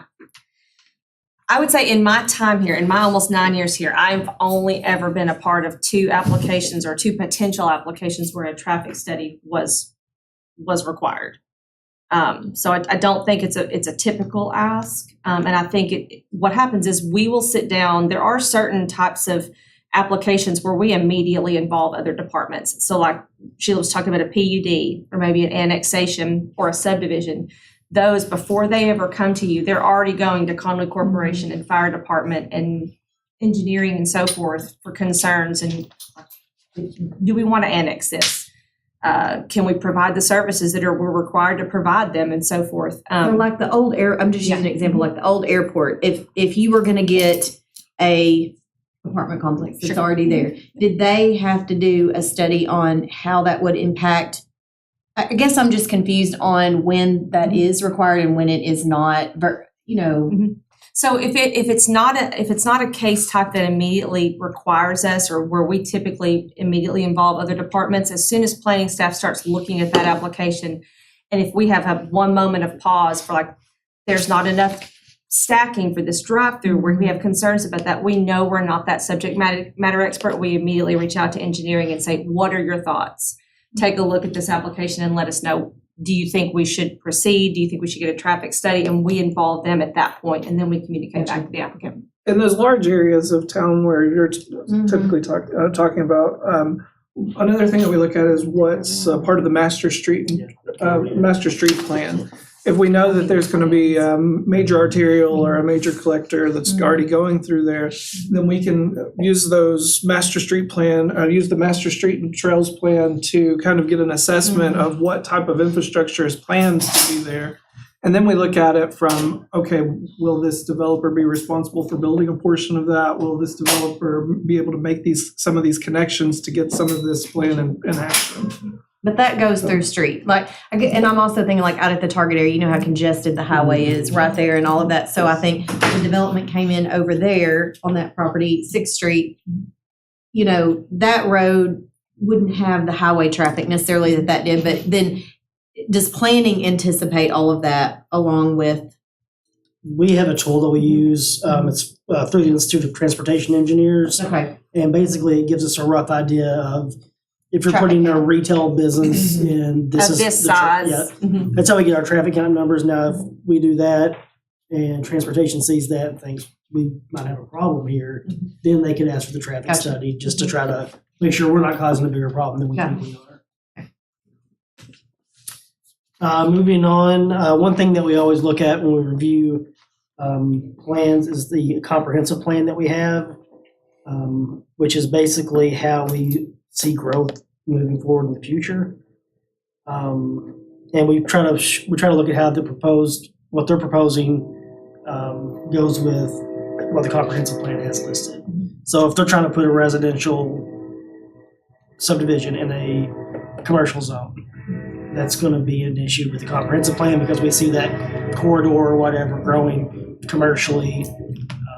And we have pockets within our commercial nodes. And a caveat to that too is we always try to align with the comprehensive plan as closely as possible. But let's say we have an area of town, a corridor where we used to have a lot of industry and manufacturing, and those uses have moved or have closed, and new ones have not come in. The whole character of that corridor has changed now. Even though the comprehensive plan still says industry, it is transitioning to commercial. So we have to consider that when we're making recommendations. Or like you have a 2-lane street that's been redeveloped into a 4-lane split highway where you're going to see more commercial development, and it just hasn't been updated yet on the comprehensive plan. Master transportation plan is also what we look at. Are there requirements for trail or street connections on the master street plan? Are any improvements proposed?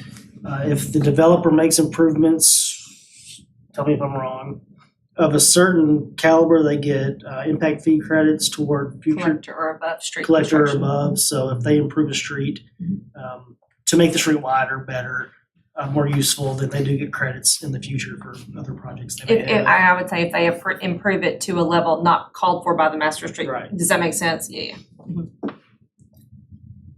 Traffic, we've kind of went over where we use the IT trip gen to look at it.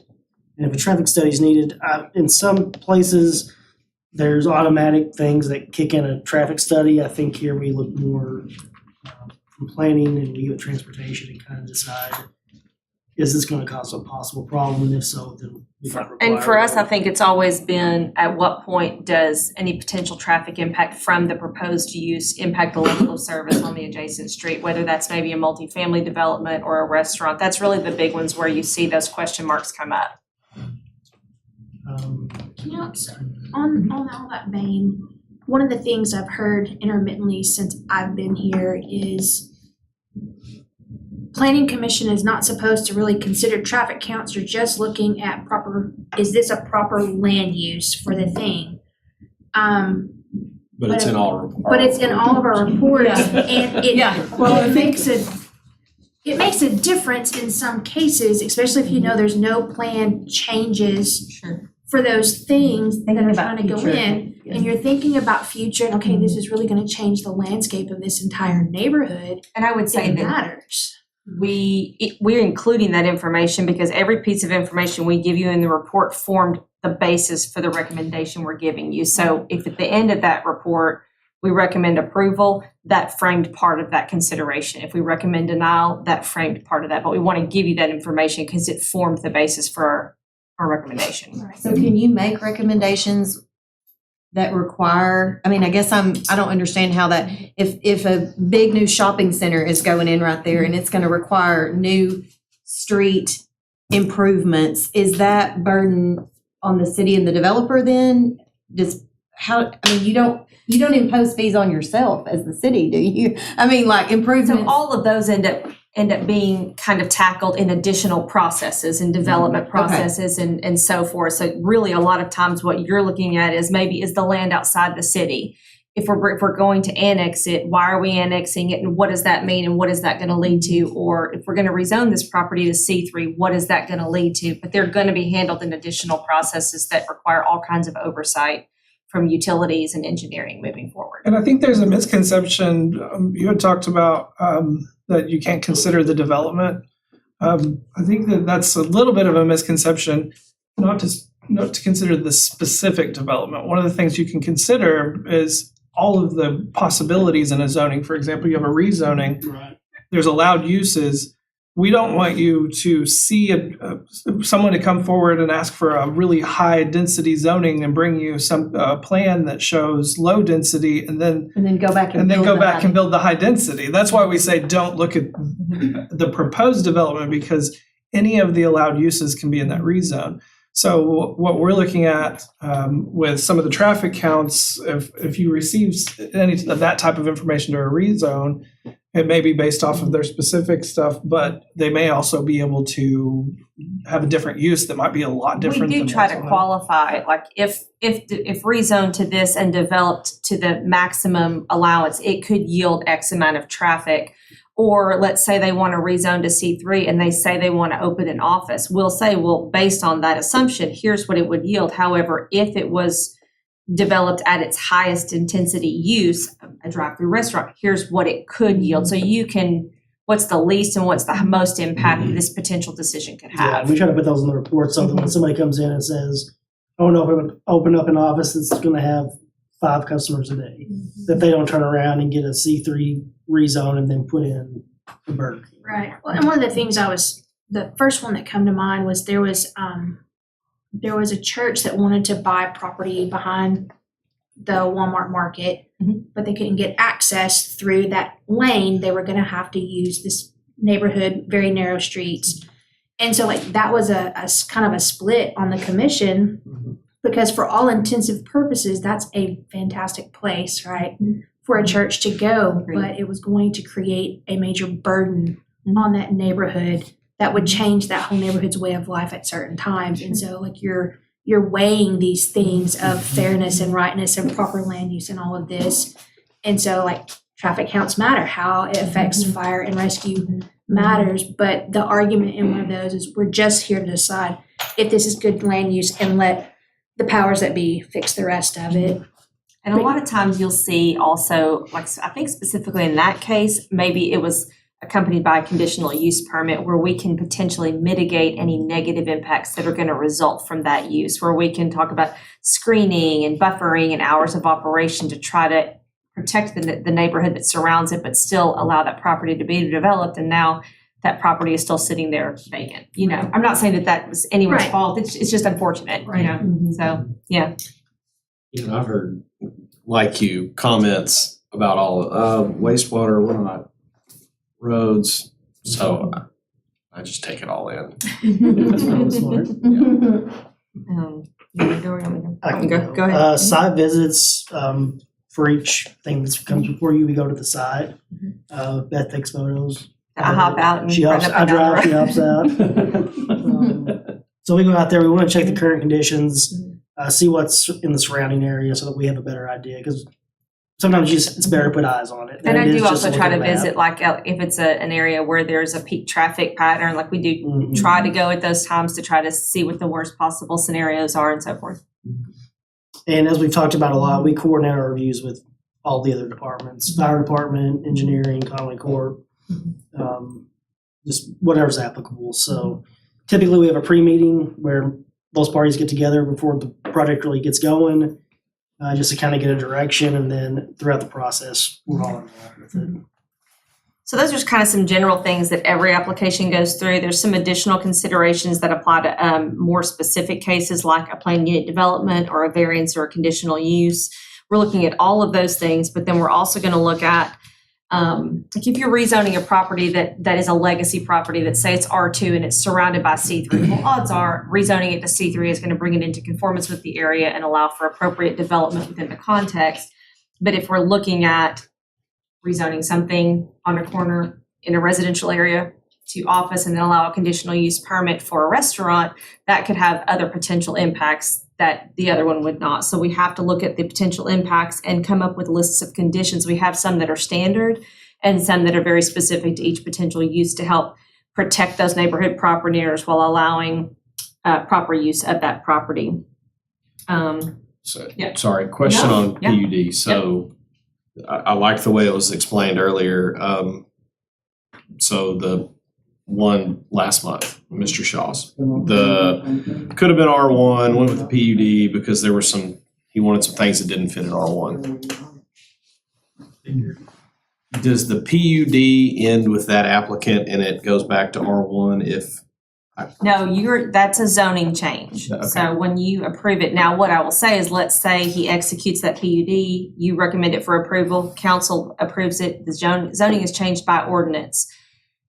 Something happens, the plan isn't executed and it sits there. We have several in town where the plan was never brought to fruition. The property changes hands. It is still tied to that development plan. So anyone new that comes in will have to seek either a modification to that PUD, which is likely probably going to be a new plan, or seek a rezoning to office or to R1 and develop it accordingly. There are some cases where like a minor modification can be approved by staff, but typically if it's any sort of major modification of the street locations or any changes that would have a dramatic impact on the development, then those would go back to But the specifics of the request and why the PUD is being requested, they live on, right?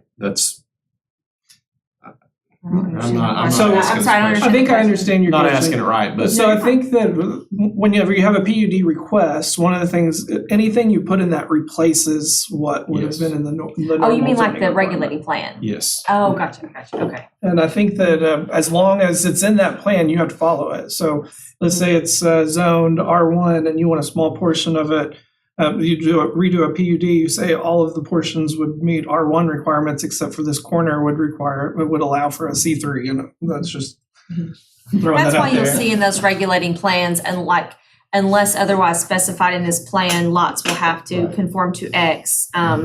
Yeah, okay. Yeah, and that what they're doing is they're basically developing a mini regulating code for that development. We have to consider and anticipate anything that's going to affect that development and include that in the plan, or say if we don't include it, it's subject to this, so that we have a way to frame review of the future. Like every house that comes in a PUD, we look at. Okay. Does it meet the minimum requirement of the plan? Yeah, we do that. And so when there is a application for a PUD,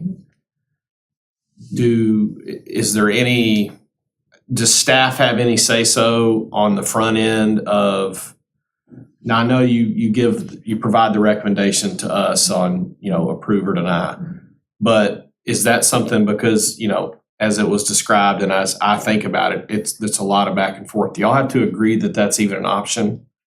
What Versus For them to even be traditional able to do zoning? it, yeah. Yeah, like there's a basis for, like, has to be some justification, not just because I want to. Before it even comes to us? Correct. The So what zoning. would be an Okay. example of like a justification for? So let's say a PUD is like, there's a portion of property that has very steep terrain and only a small portion of it is developable, but maybe it's zoned R1. Well, you can't build out that full property to its full, like its full developable capacity. So what we might do is execute a PUD where we could develop a higher density portion of it on the part that's buildable and not develop the part that's not buildable. You still achieve the same density, but because of a limitation of the property, we needed to execute a PUD to allow it to be used properly. Does that make sense? You know, like a drainage issue where you had to create a retention pond, Mhm. and maybe they want to build a little park around the pond.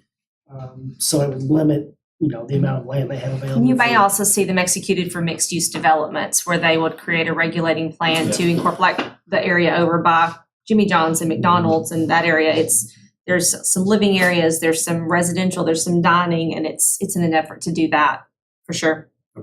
We're gonna have about 3 or 4 more minutes on this session, then we'll have to move along. Sure. So we're gonna probably cut off the review time frame portion, but just so everyone knows that information is in the packet, you can always call staff and ask about those timeframes. I mean, we're actually ready to talk Yeah, about if if you you wanna- want to talk yeah, about we're the there. If you can cover that in 3 minutes, then we're doing great.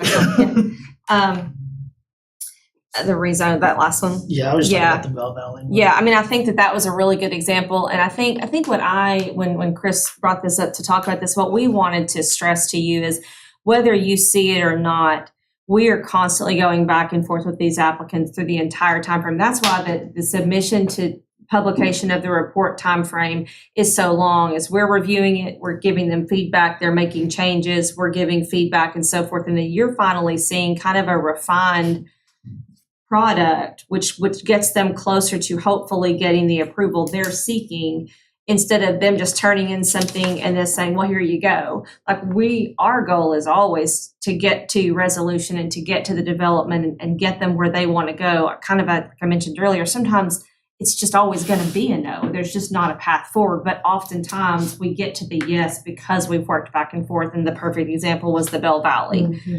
I don't know that the next consideration will have the same outcome.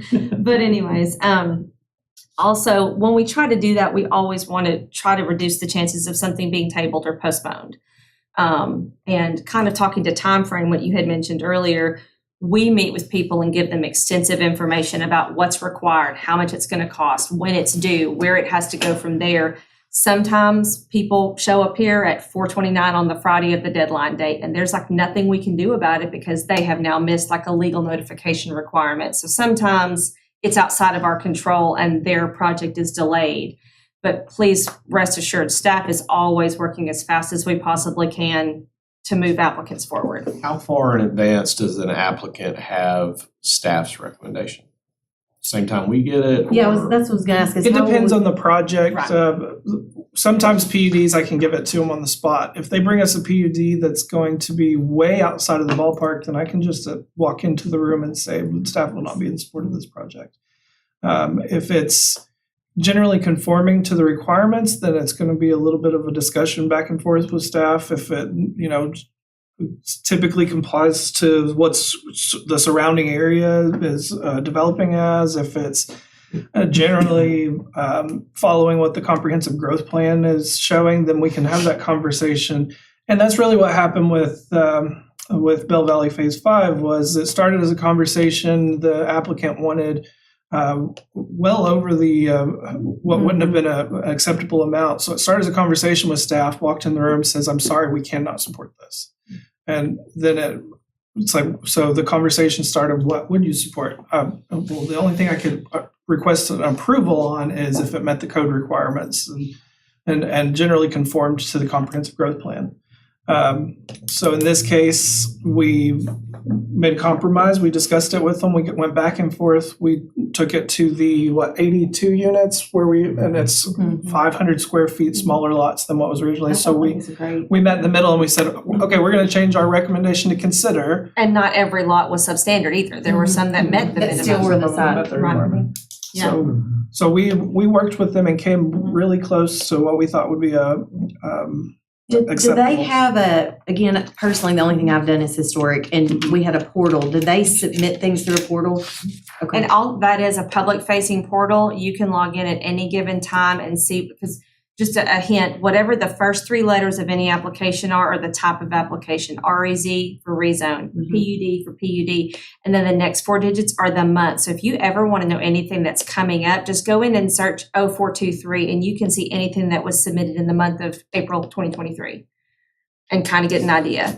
Well, and I just wondered that, because again, I had questions, and of course, we have the whole historic, I think part of that's through the state, right? Through that portal. Some of that's super dated. I hope it's not something we chose to do. Oh, well, I don't know. Well, but I was just saying, like, part of that, I know for that process for me, when I came before the commission, they asked me questions that were in direct conflict to what I was asked to submit in the portal. Got So the portal said, submit your drawing of your circle driveway and then include any improvements that are existing and any that, well, so someone on the said, well, I need you to resubmit your drawings and take off the sidewalks that's there. And I was like, well, it says. On the commission asked that of you? Uh-huh. Okay, I mean, Yeah, y'all didn't, but okay. and I never Yeah, resubmitted it because I was like, there's not even a place for me to do that. It says to submit it with current and whatever. So I wondered if, as a commissioner, if I knew what they actually had, what applicants had to do. If there's ever anything that you felt would have been pertinent to your consideration of an item that we don't include in a report, please let me know. But like, let's say, anything that the applicant submits, whether it's a drawing, an elevation, a site plan, a letter asking for a variance, I try to include as much, and I say I because I'm the one that actually does the drafting. Well, of it. and you weren't, I didn't even talk to you on No, mine. I know. so I'm you just, weren't I even try to give as part of much information. I do just want to, just to make sure that you understand. And what Chris is saying, a PUD was kind of like a negotiation, as it were. But staff always starts from a review of a concrete basis of what does the code say. It's not like, I think this one's good. I don't know. It's not what I think. It's like, how does it measure up to what's required of whatever's being asked? And that's always where we start. Okay. So yeah, so just, I think that if y'all have any questions. All right, so this is the time frame where we would have been having a break. Does anyone need to take a quick break? So we're gonna buy back some of that time loss, and I'm gonna zip through quasi judicial rule. We only had 15 minutes allotted for this. If it does go over, then we will be sacrificing parts of section 6, which is having better meetings based off of where we are on the time schedule.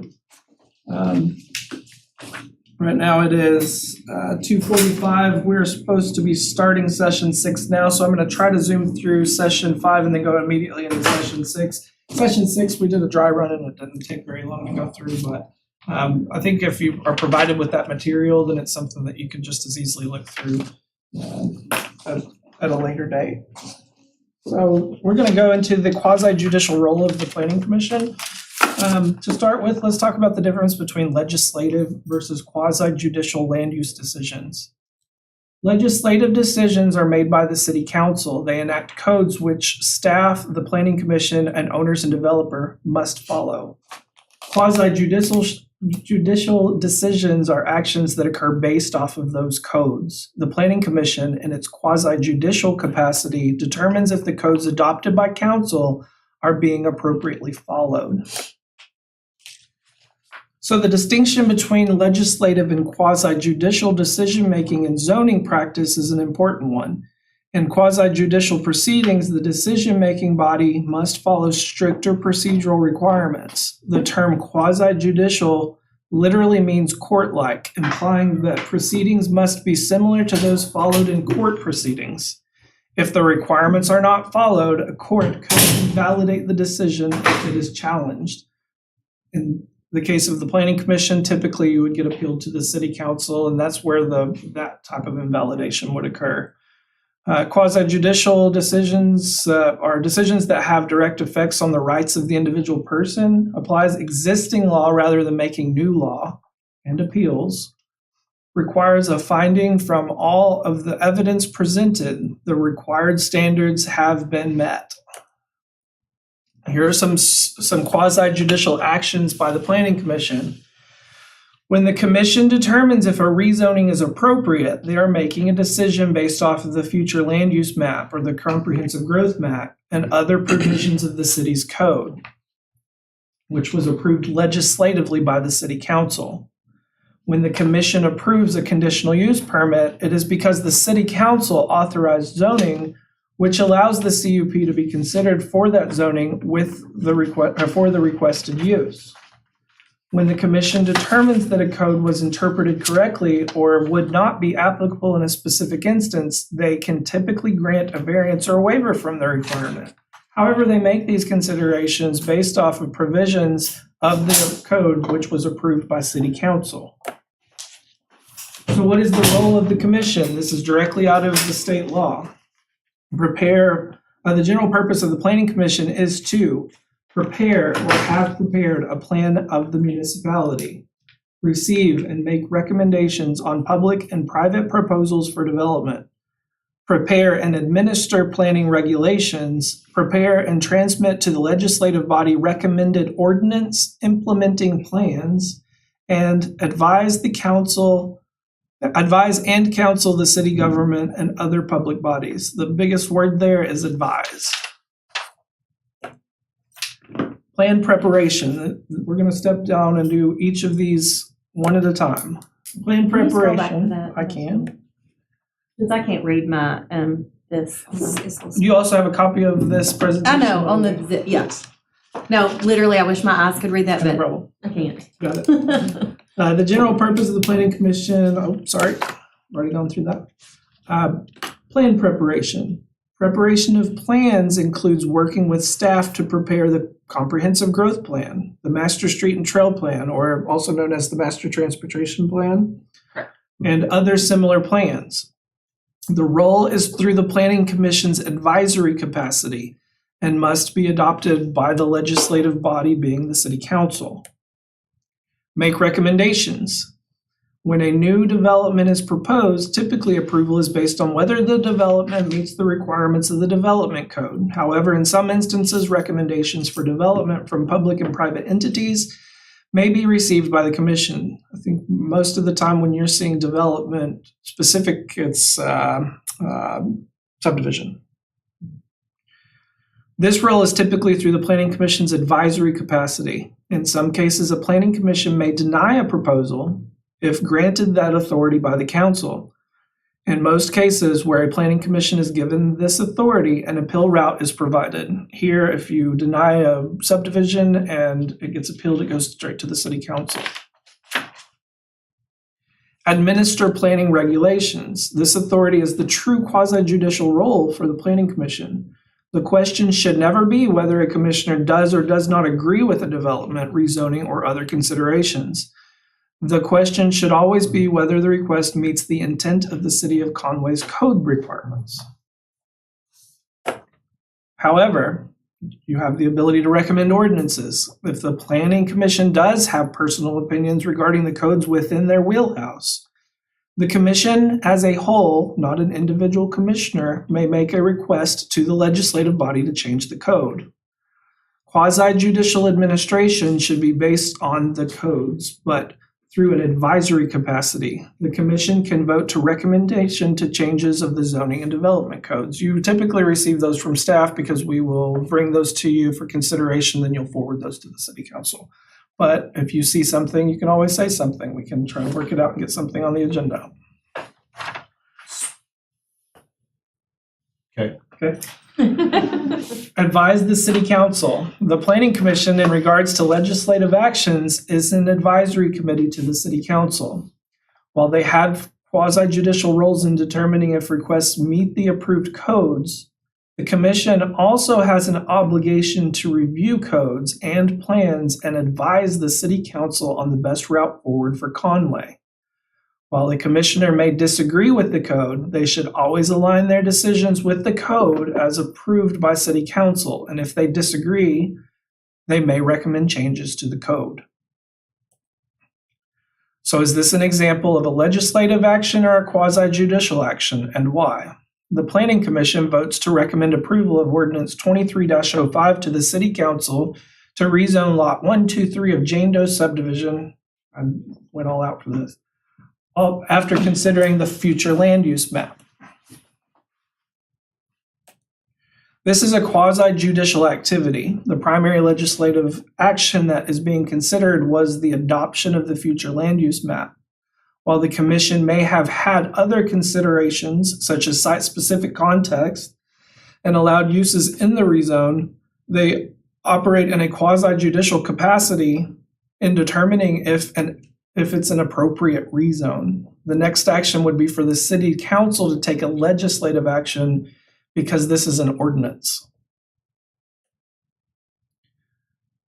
The city council votes to approve ordinance 23-05 to rezone lot 123 in Jane Doe subdivision after considering the future land use map. So they're pretty much looking at the same thing you looked at. But this is a legislative action. While the primary legislative action is that is being considered was the adoption of the future land use map.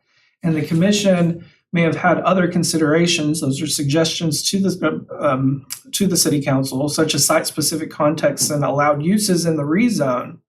The city council takes these considerations and creates new ordinance which rezones the property, or they amend the official zoning map or something similar depending on which community you're in.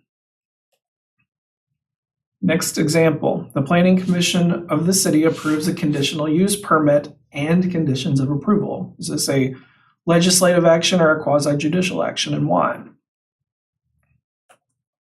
This one's a little tricky. This is an enforceable action in which the Planning Commission can make new rules specific to a site based on things such as health and human welfare, traffic, and neighborhood-specific considerations.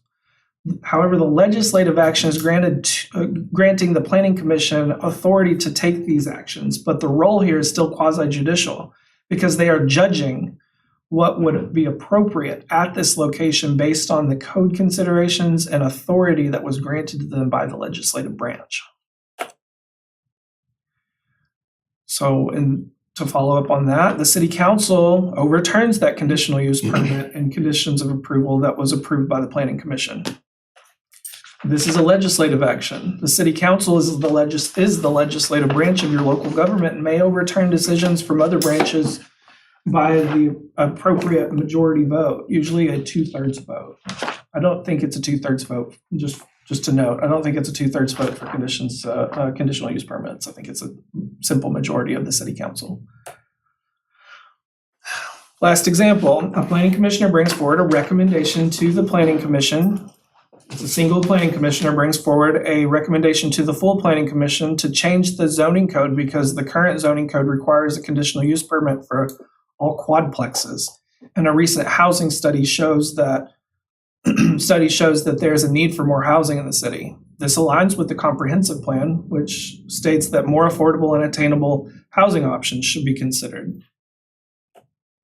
This is also a quasi-judicial activity. The primary legislative action that is being considered was the adoption of the comprehensive plan. In the opinion of the planning commissioner that brought the item forward, to meet the intent of the comprehensive plan, there needs to be changes made to the code. Further legislative action would result from the city council making considerations from any recommendation that was made by the planning commission.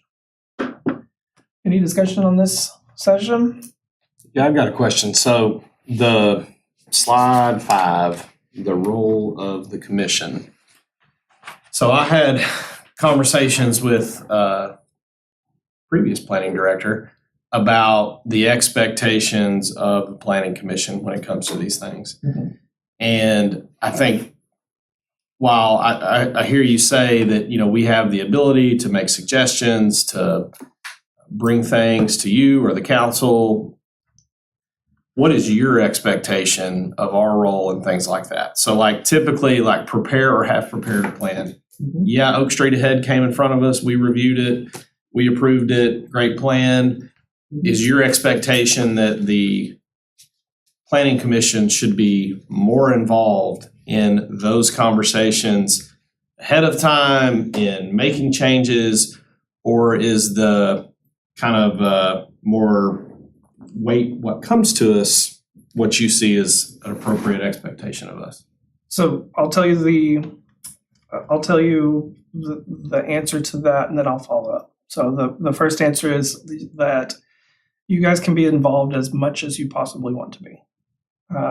And that is, if you come into my office and point out some code that needs to be revised and state what you think that it's going to be, we're going to treat you similar to an applicant. We're going to make a recommendation on if we agree with you or not. I'm just going to give something that's hard for every commissioner to hear. We don't work for the planning commission, we work for the mayor's office. In that context, if we look at code, we can make a recommendation to approve or deny the code, and that would have to get approved by the planning commission and would then get forwarded to the city council. One of the things, my follow-up on that is what we always want to do is work with the planning commission and one of the things that we're working on right now is code revisions. We're starting the early phases of some pretty significant code revisions, very early phases. So, but we don't want to exclude the Planning Commission. We want it to be a united team effort. We want to have stakeholders. We want to have everybody involved. And ultimately, for us to get it to City Council, I could take it as a legislative action. I can take it directly to the City Council. I won't do that. I'll take it through the Planning Commission, and you will have the ability to have all the input throughout the entire process that you want to participate in.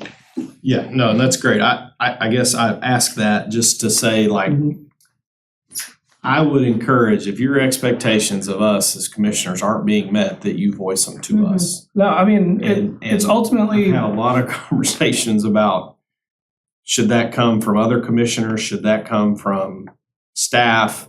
I very much think staff should play a role in that. if That's, I guess, my point. we have to follow the minimum expectations of commissioners by the code. So we're looking at what are your bylaws and what does the code state? So And I feel like you guys did email us and invite us to different meetings regarding the plan. Like we had the opportunity to show up, be there. Some of us were there that night. I mean, so I think you did basically extend the invitation to us, but it wasn't a requirement. Yeah, and I just, like, I'm big on expectations being laid out, and I felt like in the past, there may have been an expectation there that I didn't know about. And if I would have known, I'd have been there, and I'd been on top of it. But I mean, if the commission as a whole wants to attend everything, or if one individual commissioner wants to attend everything, we definitely 100% support sure, your that's total not what I'm involvement. saying. But I get it. But if a commissioner does not show up and they're meeting their minimum requirements to be a commissioner, then we're not going to address that. But that doesn't mean we're not going to continue forward with improving the code. Okay. But we will bring it forward to meetings where there is a little bit more accountability. There is more accountability with the full meeting. We'll present what was. I think one of the good things about individual commissioners that show up to meetings and stuff is they tend to have more input whenever it comes to bringing it to the full commission, because the commissioners that don't show up for the extra items that they're not necessarily required to show up for, they're going to rely on those commissioners. And you as a commissioner can be a part of those public stakeholder and public input sessions and actually make changes to the code instead of just being presented with a semifinal product. But those stakeholder groups, 100% vital to the success of a well-written and collaborative, not just of the Planning Commission, but the City Council will be a part of those. We'll have members of the public. Who all did we have for Oak Street Ed on the meeting? We had On Conway steering committee? Corp. We had a There was a council ton of member. people. I have a question about some of that, because there's three things I can think of off the top of my head that they happened. There was a planning commissioner on there. We didn't know how they got on there, and we knew nothing about it until it came before us. And we're like, what is this? Well, you've had a commissioner on this steering committee or whatever the whole time, and we didn't even know the thing existed. There was the tree thing, Oak Street, and there was another one. Like, we didn't know all of these things were even really happening. If there's City Council advisory committees, it depends on who made the advisory committee. For example, if it's a mayoral advisory committee, then he gets to appoint who's on those committees. If it's a planning commission, a committee of the planning commission that discusses in your bylaws, then you have a little bit more control if you're the one that created the group. But if it's the City Council that made an advisory committee, then they're totally in charge of it, and there's no obligation for them to reach out to the rest of the commission. Is there anything to let us know that, like, we have a commissioner Mhm. participating in a thing, and for them to actually be reporting Like back? to report to the commission. I mean, just like About you what's would need. I agree. I see what you're saying, is that Mhm. person's supposed to be representing the commission, but is not communicating with the Mhm. That'd be commission. the topic on the agenda, like at the end. of the planning That's commission. probably something moving forward when we have those reps. Then we can definitely do two things. We can we Could can have them ask give for a a committee report, report. Mhm. committee report. That would be super helpful, I do just too. so we know you can't have 10 Mhm. commissioners going to everything, right, and inputting, so I totally support having a representative, Mhm. but to have that feedback Mhm. coming in conversation so that they are actually representing the voice of the commission, I think is important. Yeah, we can do two things. We can do that committee report. Next time we have planning commissioner. To the best of my ability, we'll try to do committee reports at the beginning of the planning commission or the end, wherever it falls in the bylaws. And then we can add a little note in the monthly newsletter that whoever's on it has been chosen to represent the planning commission on this board for whatever reason. So, anything else? Just one thing before you, I know you gotta go. Hey, no problem. One thing that would be super helpful, I love our planning guides that you do, but I'm constantly asking, is this and I probably should know, is this a majority or a quorum vote? We actually coordinate with the chair prior to each meeting to let her know. So that's. And one of the things that we've done to, Is there a way to put it in the book? Yeah, can it be Because documented in? If she's not, it's not something that we know until the meeting starts because the vote changes based on the amount of people that show up. So we're literally seconds before the meeting starts. So simple majority, it's dependent on the attendance. We could probably put a line in there that says would require a majority of those present or something. I believe a safe rule of thumb is if it is a zoning map amendment, it is always going to be a minimum of 6 required to pass, as well as with any, is it major plans as well? I believe so. Yes, so things like conditional use permits or maybe an appeal, those are simple majority votes. So that's going to be dependent on, you always have to have a quorum present to transact business, which is 6. But if you have 7, it could be one number. If you have 10, it could be another number as a simple majority. So can we just say like quorum or simple majority? we could look at Because that. aren't those We'll look at things- we'll look at the staff report next time and see how we can fit that in or some variation of it. I mean, I don't wanna create more work for you guys, but it would be helpful, so. Well, it might make the meeting a little more, Yeah. I do feel like we spend a lot of time, like, wait, what's happening, what are we, Yeah. and it would just be helpful if that was there and we didn't. And I do think that the chair has made an effort to find that information out prior to the meeting. And I do think she is also, from what I remember, I do think she's trying to let everyone know at the beginning of each, like this is an X amount vote, but we'll try to do better to. One thing we also just started was staff does a dry run before the meeting. We can't have more than one commissioner there. So what we're trying to do is have the chair of the planning commission at that. We failed to do that last time because we've been shorthanded, and so we didn't have a dry run last time. But that's one of the things that we can talk about with her. I can tell, and it's helpful, it has helped us know better what's happening in the I wonder if meetings. we just had like a general printout. Per meeting or Per just type in of general per item type? I types? mean, I could definitely put something together that per application type or per request type, this is what to expect. If that would be more helpful. Even just having it right, but if you're saying you can't do it that night until that night, then. Well, To I get mean, the specific numbers. I could just give Yeah, simple I mean- majority, you know, It's a simple majority. yeah. So. We have You got plenty of time, let's do this. until 3:15. Trying to manage what's coming across right now as we're talking. I'm going to try to just really hit the basic topics on this better meetings. Oh, that's not it. If I can get to the correct thing. Without showing all of the screens that I have. Okay, this is so random, but I felt so sorry for you watching historic district meeting last month or last meeting, and you had to read basically what staff had already We written. don't It's do in that. front of it, it's up there, that he had to read it, and I'm like. No, it was excruciating. I felt sorry for you. I'm like, is this ever, it was a whole page. I'll give you offline. Do we I'll tell you have- why we do that. Okay, because I was gonna actually ask Sheila, because city council always does not, they always vote to not do the readings, to waive it. So I guess my question was, why on that particular one, that was the longest thing in history, did you? I don't know on that one. I will give you an explanation. I will say, as far as the last planning commission meeting, I asked the chair prior to the meeting, do you want me to read from the podium into the record the proposed conditions?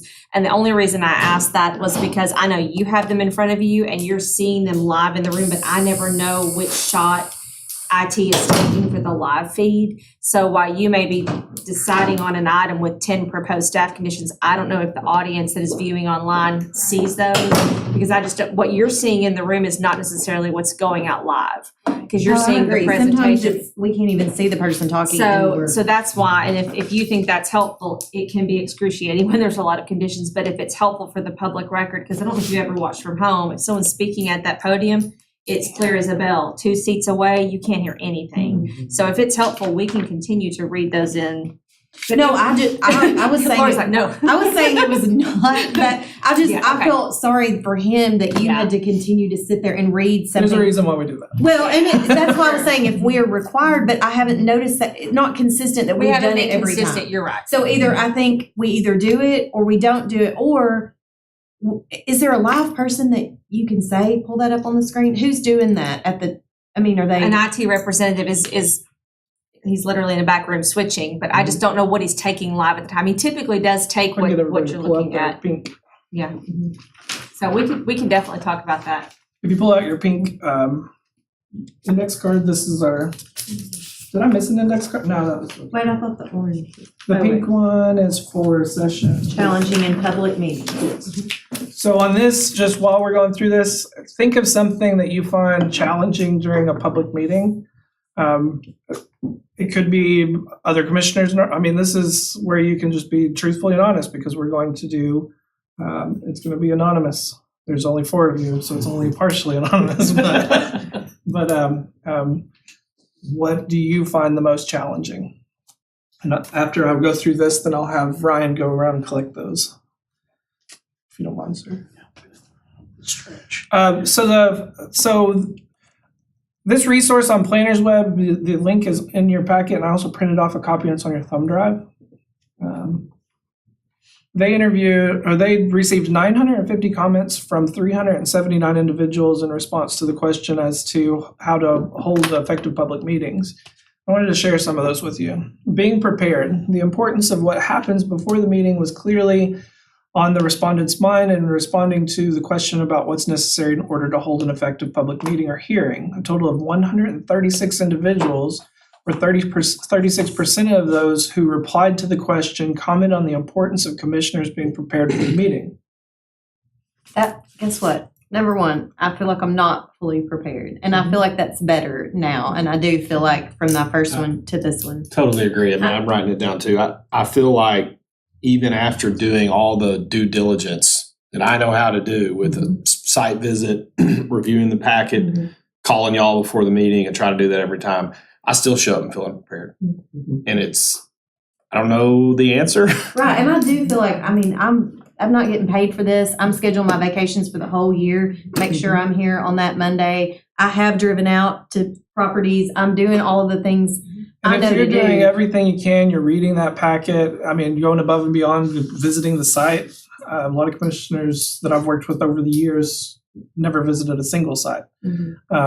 And maybe it's not every site. If it's a simple Right, rezone, then maybe you don't need to go to it. But if it's a new Walmart and the neighborhood's throwing a fit about it, then maybe that's one you go to, or a PUD where they're requesting dozens of There just seems to be something that comes up every meeting that isn't planned for and throws, which is expected. And I'm not saying there needs to be an answer to this, but it throws a wrench in what would have been clear cut or what we were prepared for. There's always a question or something that isn't in the packet we haven't talked about that makes it hard to ask the questions that maybe you want to ask in a public meeting.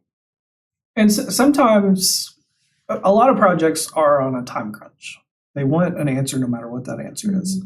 Some projects, it's not the same. Some of them don't mind waiting another 30 days. So you may always ask, if it's a difficult one, hey, do you care if we postpone this to the next meeting and do a motion to postpone the item until the next meeting so that you can make some additional considerations and maybe sit down and talk about it. This was a difficult one. Do you mind, as the applicant, are you looking for the best question that I hear in a planning commission meeting is, as the applicant, are you looking for an up-down vote, or would you mind if we postpone this until the next meeting so we can be better prepared, so we can have additional information? And there are some, depending on how the vote plays out, that can delay them for an extended period of time after the fact. So if an additional month of consideration could lead to a potentially different outcome, they may want to postpone for 30 days to allow for additional information. Completely off that topic, but our fabulous live stream IT that is watching did just weigh in that they do try to capture the PowerPoint live for the I feel live like they stream. do. Yeah. Because when you were reading it, I forgot we're was live sitting there streaming reading now. it. Yeah, and I was like, oh, He's he's reading chiming what in I'm- like I do try to catch the He PowerPoint. really does. So, yes, He really does. does great. They do a So I great know job. you're watching, Jared. Thank you. Our You're IT fabulous. great. They're doing a And if great job. anything, I feel like he leaves it up there plenty long. I mean, you have time even if you get, so I guess I just felt like that was a kind of a waste of your time to have to do that. There's a And- specific reason why we do that for that meeting. And I think it is helpful because there are people at home, not here, that aren't always, even though it's on there, if they're visually impaired or something's happening, like just that, True. that verbal record, Mhm. if it takes an extra 5 minutes, like I'm okay sitting there, even though we're reading it, you're it's not wasting your time, but you're reading through that stuff. Like it doesn't bother me as bad just because it's fully transparent to everybody. We're not trying to do anything under the table. This is the written record, and here it is verbally to get it out there. Well, I know that one of the things that we talked about on staff, one of the reasons why we do it is because we get applicants that come back and they say, well, we didn't know that. You didn't tell me that. You did not say Uh-huh. that. It was not talked about during the meeting. Mhm. It was on the screen. We've literally heard it was on the screen for 10 seconds. I didn't even know it was there. Well, and it's you get your reports via email. Every applicant for every application also gets a copy. So when they show up and they're asked, have you seen staff's recommendation? And they say no. Okay, I have a question. If you have a staff recommendation, so, and I'll use me as an example, there were 3 reasons I was denied on my application. But I did my research, I did all the things, and I even emailed staff, not you, not staff that's here. I know. I emailed staff just to say, hey, before the public meeting, and I have to get in there, do y'all want to correct these 3 things that aren't true? And I did never get a reply. So then I had to come in and say, She said, you know, no, I did not request to move trees. Matter of fact, I'm saving all the trees. No, there are 5 examples of circle drives just on my street and the street over. And then third, whatever the 3 reasons. Sure. But my point was, in that moment, and again, it wasn't you, it was previous staff. And so I as a planning, if I had been on historic district, I would have loved to have not had me come in there and do that. I would have loved to have someone to have responded to me and to say, oh gosh, you're right, I didn't see that on your application. I did see you are saving all the trees. I did see, so anyway. And we stand corrected many times when I send something out and someone will say, hey, I provided them, like, oh my goodness, you did, I overlooked that. And again, part of that, maybe not in your case, but I will say, I'm certainly not perfect. I make mistakes all the time. So I do appreciate people letting me know. So Well, I and get I guess I don't know if the other commissioners realize that, but when this, staff gives 3 reasons to deny, did you all know that those may not necessarily be reasons if they weren't in their application? I guess is my only, like in my case, I'm a weird example maybe, but, and again, it was previous stuff, so it's nobody in this room. But it was very, probably got me impassioned about this to want to be there as an advocate for the public, because when they come in and stand there and they say, well, that's not what I put on my application, how do we know, Again, anything that is, every application is public record. So I'm not saying you should spend time poring over the portal, but we try to take I didn't what even is- know till just now that Yeah. you told me that I could even see the portal. Oh my goodness, yes. I didn't know that. Please log on. Yeah. No, you're no. No, but I'm just saying we try to take what the application, what the applicant provides and translate it to code speak and give it to you, right? Like we try to use the terminology from the code and so forth. But and again, we're not perfect. So again, we try our very best to give you as much and the pertinent information, for each application. Okay, sorry. Hey, no problem. So the next item is notifying the public. A large number of those reporting, 92 individuals, noted the importance of good public notice as a key element to holding an effective public meeting. A number of individuals mentioned the use of websites or social media as a way of getting the word out about upcoming meetings. I think that we do a pretty good job about our public. We meet all the minimum and we exceed that. So I don't think we've had a lot of complaints based off of notifying the public. I think one of the things that we watch out for on different types of notification is if it requires a 200-foot buffer from the property to notify adjacent property owners. We get, do we receive the return mailers with signatures. One of Are they my signed? One of my tasks today is to Mhm. remind all of the upcoming May applicants that your notifications aren't due till the end of the week, but you may miss a copy deadline if you don't start talking to the paper today. So I'm gonna prompt all of them, hey, just a reminder, your notifications are due. So we try to do it as best we can. A little late, but you're good. I need it. Hey, sorry guys. So we'll move along. Explaining the process is so 32 people mentioned that the importance of explaining the meeting rules and process at the start of the meeting was important in holding an effective public meeting. So one of the things that we do is, not that, is at the beginning of the meeting, the chair, I believe, reads a specific paragraph. And That's on the. that may vary based off of which board or committee or commission it is, but Yeah. they read that. And I think even on the screen at times it shows the specific rules. So I think we follow that pretty well. She also does her very best to explain when you have a public comment situation, how much time is allotted for so forth, and I think that will come into play, especially at our next meeting. Number 4 was the role of the chairperson. 34 people specifically commented on the key role of the chair. The Planning Commission plays in running an effective meeting. I think that kind of ties into respect and decorum. They received 54 comments from 54 individuals, which noted either an importance of showing respect to the public or of maintaining order and having a civil, non-threatening atmosphere during the meeting. I don't think we typically have a problem with that. Sometimes we can have an angry person throwing paperwork all over the place, but I don't think that typically that's going to show Well, up in I every find meeting. it's interesting that sometimes you have a person there to oppose, but once they hear the person talk, they go, well, Well, and I'm- they feel like they have to fit into either a Mhm. for or I'm good against now. bucket, but a lot of times they just have questions. yeah. And I think one of the things that for PUDs that's beneficial is we have a public information session. We have one of those this Thursday at 5:30.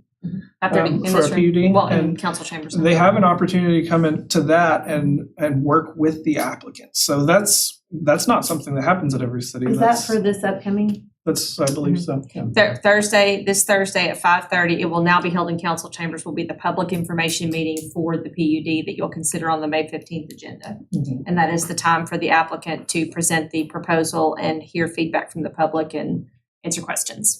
Commissioners are 5:30. are welcome to attend that as a member of the public, but they will not be acting in their official capacity. as a And I have commissioner. tried to clarify, like in my communication back to those that we're receiving those public comments from, when they say that the public hearing on Thursday, I was like, I just want to clarify, the meeting Thursday is for this purpose. The actual public hearing where we will take public comment from the podium is this date. So I try to, So who will speak at that one? the applicant, I believe, will present the proposal, correct? I think we're gonna have the applicant at this one because there's potentially more people gonna be there. We've moved it to a larger room. We usually have it right here. But for this specific one, we're gonna have the applicant present and then offer and invite anyone to the podium one at a time to speak. So they can Typically, they're speak more, Thursday they night. can speak and ask Yeah. questions, but it's not Nothing will be towards, it's voted not an on. action, correct? Right. Yeah. Okay. I think this one will be more structured because we anticipate more Well, attendees. someone did ask me about that and I wasn't, I just said know attend there's anything you want to Absolutely. because. There's some flyers going around, so. Okay, We're maybe aware that's of what it came from, because I was like, I don't, my meeting is I'm not that night, just but trying to make sure they understand there's not going to be a decision made Thursday. they can just express their They can opinion. express their concerns, ask questions, yes. Gotcha, that's helpful, glad to know that. Listening and keeping an open mind was the next thing. They grouped into one category, 39 replies that mentioned the importance of listening to what people have to say, with 9 replies that spoke to commissioners needing to keep an open mind during meetings. I think that one thing, there's, you can listen without agreeing. Just, you don't have to agree with everyone just to listen to them. So there's this misconception of if you didn't do what I said, then you weren't listening to me. You can listen to the people without necessarily agreeing, or you can agree with part of their considerations. I mean, every situation's unique, so just listening to what everyone has to say can change your decision if need be. Receiving public comments, 84 individuals indicated that properly Properly receiving public comments was one of the most important things to running an effective meeting. A majority of those commenting highlighted the need to provide for adequate time for the public comment. I think correct me if I'm wrong, for an applicant, they get 10 minutes to speak during the planning commission. For anyone that has prepared a presentation, I believe it's the applicant, and then I believe the first pro is 10, and each subsequent is 3, and the first con is 10, and each subsequent is 3, I believe. but what we do like to do is if you're with a group of people. Get a representative. You can get a representative. Especially if they're gonna express the same things repeatedly, that way they can kind of share all of their thoughts. And, one thing that I've seen commissioners do is if you have 50 people here to talk about it, if you're here to support this, can you just raise your hand? And if you're here against this, raise your hand. So you can kind of get a feel for the room. And that's something that the chair can do, or you can ask the chair if they would be willing to do that, because sometimes people just want to let the commission know that they're here against this project. They may not necessarily go to the mic if they can get that hand in the air. Keeping to the agenda and staying on topic, we received comments from 38 individuals who mentioned the importance of keeping to the agenda and staying on topic. I don't think we have an issue with that for the most part. So here you can see that chart. Being prepared was by far the most important thing to this group, followed by notifying the public and public comments, and then it kind of gets into explanations, controlling decorum from the chair and the agenda. The link for this resource is available. If you're not familiar with Planners Web, then this is also a good, they have a lot of different resources on here, and it's plannersweb.com. There's other resources if you search for them. One that we use for training a lot is Planedison. I don't know if that's right or wrong, if that's how I say it. Planedison is one where you can get some certificates and stuff if you want to go through different types of training. So, we're going to go on. We're driving forward. We have about 30 minutes left. Let me actually, with this final part of this session, lack of clarity on what is within the purview of the commission was one of the issues with running a meeting from someone. So I understand that with staff reports, sometimes we could, we do tend to be very by the book, but staff is required to do so. We look at the code as it's written. We keep our personal opinions out of it. It's not that we don't care, because we definitely do care, but we look at a code, take it exactly as it's written, and if it's a little bit difficult to clarify that code, then it usually goes to my desk. And there are areas in the code where there's built-in flexibility, so everything is not a straight and black or white. There are areas where there is some flexibility. Well, and to Adam's point earlier, if I don't care how we do it, if Adam emails you but if Adam has a concern, a question that comes up, like I need clarification on that, even if I didn't see it right then, I might see it when I'm sitting in there. So I would love to know, because more than likely, when I see we've had an issue, we've all kind of felt we've had an issue. So if that was something you could share. Because is that something you can do if you get a concern or a question from one commissioner? Just to give an Frame update. a response and then And then send it back to send you. it out? Yeah, I can do that as a Just say, blind here's the person. clarification. I can definitely do that. Yeah. And I was also going to say, if you're out doing site visits or you get your packet and it's Saturday afternoon and you're on your way to a movie and you drive by a site and you have a question, drop an email right then. I may not respond, or I may not respond till Monday, but while it's on your mind so that you don't maybe forget to call or get busy, you can always just drop it in an email and or leave us a voicemail, leave us a voicemail. But I think that just keeps from the redundancy. If he's already asked you, you've already answered it, and none of us know, and then 2 more people ask it in the meeting publicly, I just think if it's like clarification on a specific thing, I would love to know that a concern that someone has and needing that clarification. Okay. The next one is, it's hard to be a part of a meaningful discussion if you're not sure what to discuss and what the outcome or decision is expected. We do try, and I understand where the commissioner is coming from on this. We do try to provide recommendations on most things. However, not everything I mean, there's definitely some additional stuff that commissioners may have questions about. You can always call any member of staff. We pretty much, any of us can answer questions on any project, but if we can't, then we can get you to the staff member that can answer questions. But if you don't get through whenever you call the first time, just give us a call back or send us an email and we Leave a will. voicemail. I promise I'll make a list and we will Well, call and- you and back. that's part of the If you reason- chain call, I don't know what you need. Right, and we Leave don't me a get it till voicemail. Thursday night. We have one business day Sure. to do everything And and that's what call I'm you and talk saying, to is you like if you're before. out Sunday after church driving home and you have a question right then, even though I can't respond right then, Do you have my phone number? before you forget the question, please let us know. Ryan's gonna give you my work phone number. You can call me on Saturdays and Sundays. I hope I That's what I don't get have to paid do for. that very often, but I would just say that that's part of the issue too. I don't know that the public realizes we get the information the same time they do. So if it's a Thursday afternoon or evening, we have one day to catch you before 4:00. So I think that that's also part of the reason why we've instituted sending out the agenda earlier in the month, so you know what's coming at you for the month. You won't know necessarily what the review is because we're trying to utilize every bit of that review time to get you the best products. And that's why you may not get the materials till later, but you know what's coming up. And oftentimes staff will give not a canned answer, but when, like Chris was saying earlier, when they're like, well, what's the likelihood that this is going to pass? And we can say, based on the application and the code, this is the likely outcome. However, it's up to the planning commission ultimately. Like we always try to give a very diplomatic answer, as it were. Like we try to never make promises or, And I think there should be this kind of beautiful tension, so to speak, between you guys and us, because you are required, this is the code.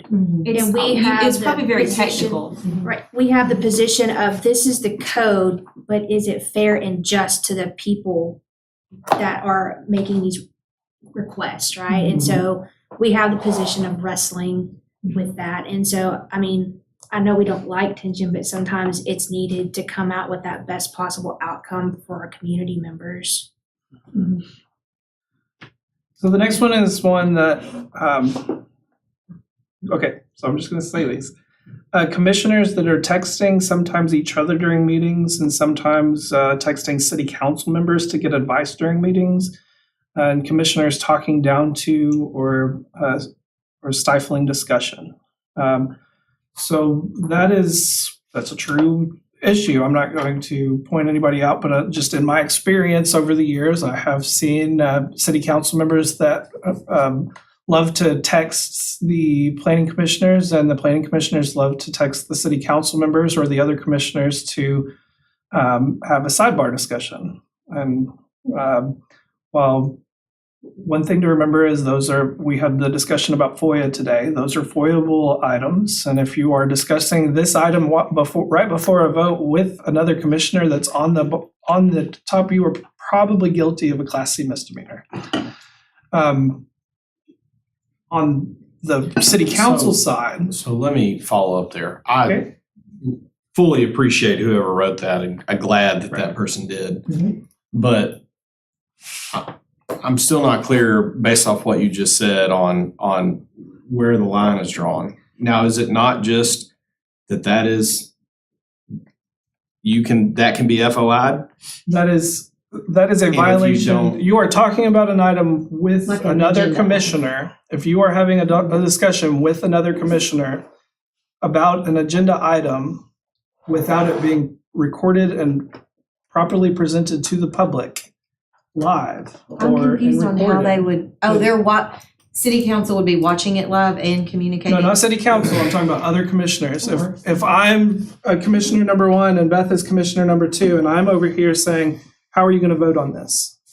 Beth sends me back a message that says, I'm going to approve this because I think that, because I believe that this is next to Mr. John's property and I'm not going to upset Mr. John. In that case, I have just violated the state's FOIA law, and I am likely guilty of a Class C misdemeanor. That is not allowed. Well, maybe it's just my side. No one is the texting from my side. misdemeanor is the misdemeanor is when you are breaking that, when it's requested and you're not forthcoming? You are Or is having it a the fact sidebar that you did it? meeting. So you are technically Discussing having the a, action item and it is sidebar not meeting. publicly. Yeah. Okay, It's not, that like what's didn't happening in the come meeting is clear- public that facing, didn't- but this is not. Okay, yeah, and I understand. Now, as far as with city council members, I have over the years had the experience of people just doing whatever the city council member. If you want to base your opinions based off a city council member, that's between, I don't know if that would necessarily be a violation. You're on two separate bodies. If it's something you're forwarding to them for consideration, that's a little bit more of a gray area. But if it's something that you're considering, like a CUP approval, that, well, I guess they forward them to the city council here, don't they? So there's not a lot that you could even discuss with a city council member. The only thing that doesn't come to you that's a public hearing item would be a PUD modification. And I'm not saying you are guilty of a Class C misdemeanor, I'm saying there is a potential. Sure. And I'm not worried about it. I'm not either. I'm just, from what the discussion earlier, Mhm. I was under what I understood was that the issue was if you had those conversations and they were requested under FOI and you didn't provide them. Would that, Not the fact that the question you is, had them. so you provide those to the public? If you had a sidebar meeting with another commissioner, you had an illicit meeting. So So you're saying you can still be guilty even if you're you saying provide that. even without a request from someone for that information. Public meetings have to meet the public meeting standard. Okay, got it. So, Got it. yes. So Does don't that be sound about right? texting in a Did I miss meeting, anything? basically. Don't be well, I have to tell my I husband can't all the tell you time, not to stop text watching in a and asking meeting. me questions, because he's at home asking me questions. I can't tell you not to text during a meeting. You're old We're adults. grown-ups. You're all We're grown-ups. grown-ups. I'm not going to tell you not to do it. If it's not in your bylaws, it doesn't say that you can't do it. If you absolutely want to prohibit it, that's definitely something you can add to your bylaws. No, I don't. So, Somebody might need to text their child or check on that's right. something. I don't care. but I will say, if you're texting with a city council member, you are not bound to follow anything that a city council member states directly to you in a text message. If a city council member sends you a message that says, I think you guys just need to send this to us, then you're not required to do that. You are your own body. And an individual council member does not have the authority to do much of anything. It's the city council as a whole has to make a vote on it. An individual council member can give their opinion to you, but so can I, and so can the guy down the street. So on that note, I wouldn't anger them because they're the ones who will be redoing your nomination next time you want to be there. But let's see if there's any more on this. I know that some of these we're going to have to skip. Preparedness seems to be the most common one on here, not feeling prepared on the issues.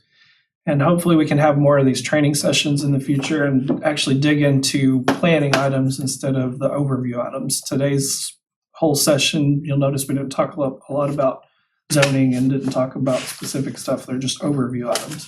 Hopefully we can have these scheduled in the future where we stop talking about FOIA and we start talking about the comprehensive growth map. I would love that. And, we've talked about maybe you doing another one of these workshops in the fall. And it would just strictly be comprehensive growth map, what type of stuff we're going to be looking at for code revisions, and the whole agenda would just be totally separate than this. We will go ahead and move on. I'm sorry if I didn't get to everybody's comments. At this time, you have 5 blue, 5 yellow, and 5 green index cards. If you guys want to take those out. I say Get guys. your number real quick. Yeah. Yeah, let me go ahead and give my phone number. His number, please feel free to call anytime, day or night. 501 Hang on. Not past midnight. midnight to 4 a.m. You sure you He want this loves on the? midnight calls. though. You wanna put this out? 501 Do you want it public? Oh, it's fine. Okay. It's my city phone number. 697 Most of them already have it. 8109. And Felicia, that doesn't mean call me right now. I know she's watching somewhere. All right. So as the final part of our workshop today, we wanted to do a little bit of interactivity. I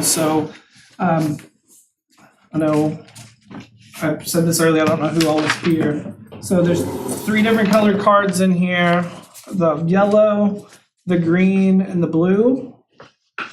And the blue cards are gonna be used for the zoning portion, the yellow cards are gonna be used for the subdivision portion, and the green cards are gonna be used for the sign code portion. If we can't get to the sign code, I at least wanna cover the zoning code and the subdivision code by 4 o'clock. And this is mostly gonna be a conversation amongst the commissioners. I am gonna have to slip out. I have a board meeting at 4. Okay. So I will have to If you slip out a wanna few minutes. provide these later, then I'm gonna hand out to the other commissioners that weren't able to be here and try to get a little bit of a collaborative on the commission as a whole by November. Yeah, when we have a awesome. special time. So to start with, in this exercise, individual commissioners and staff will discuss what they believe are important factors to include in the following discussion moving forward: zoning and development ordinance, subdivision ordinance, and sign ordinance. As planning commissioners, your opinion is a necessary first step in considering change. It has been a while since the city has revised zoning code, subdivision code, and sign code. In this exercise, commissioners will discuss what is important to them considering code updates for each of these topics. Each commissioner will get 5 blank index cards for each topic. During discussion of each topic, each commissioner can write either a single word or a simple 2-word term on each index card for which they believe is an important consideration for each topic. So the first topic, and this is an open discussion, zoning and development code. What is good about our zoning and development code and what needs to change? So as an example on here, you can see walkability. These are all words that we're looking for. Is walkability important for you? Is less restrictions? Is being developer friendly? Are small lots? Are large lots? Floodplains? There's a lot of different words in here. Buffer zones, transportation. If you all want to start a conversation, what are you looking for in a zoning code? And we'll just kind of go around the room, and as you're discussing, 1 word on each card, lay it to the side, and then we'll collect each of the blue cards for the zoning portion at the end of that. We're going to use these to make a word cloud up for the planning commission for each topic. So we'll replace these words with your words. Are we gonna talk about it or just write them? You start a conversation, and as you guys are talking about it, then you can start writing. So I will start with Laura. If you wanted to say, what are you looking for whenever it comes to updates and zoning and development code updates? And you can pass if you want to think about it. And this is a discussion, so you guys can just jump in anytime.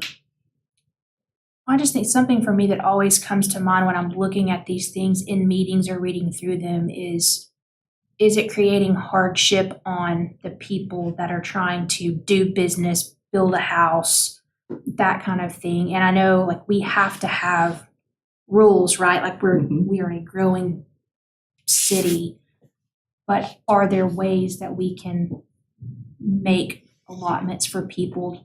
Not everybody has the same means or ability to do things. And so I'm always looking for ways to, I guess, to make that code fair to all of our citizens versus maybe just being easier for some than others.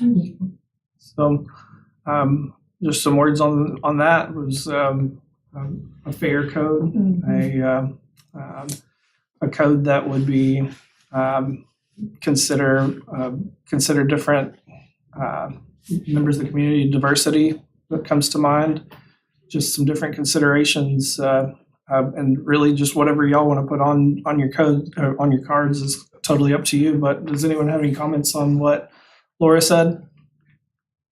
I agree. That's one of the reasons I'm here. I want it to be fair to everyone and easy to Fair. navigate. That's a and good word. easy to Fair. navigate the process. User friendly. Yes, Yes. user That's a friendly. term. User friendly is I would whoever. love for Conway to be known the most user-friendly city. And I think that's a according better. from our planning department. User-friendly sounds better than developer-friendly, because developer-friendly to me says The big guys. we're all about the big guys. But if it's user-friendly, it should be easy to interpret.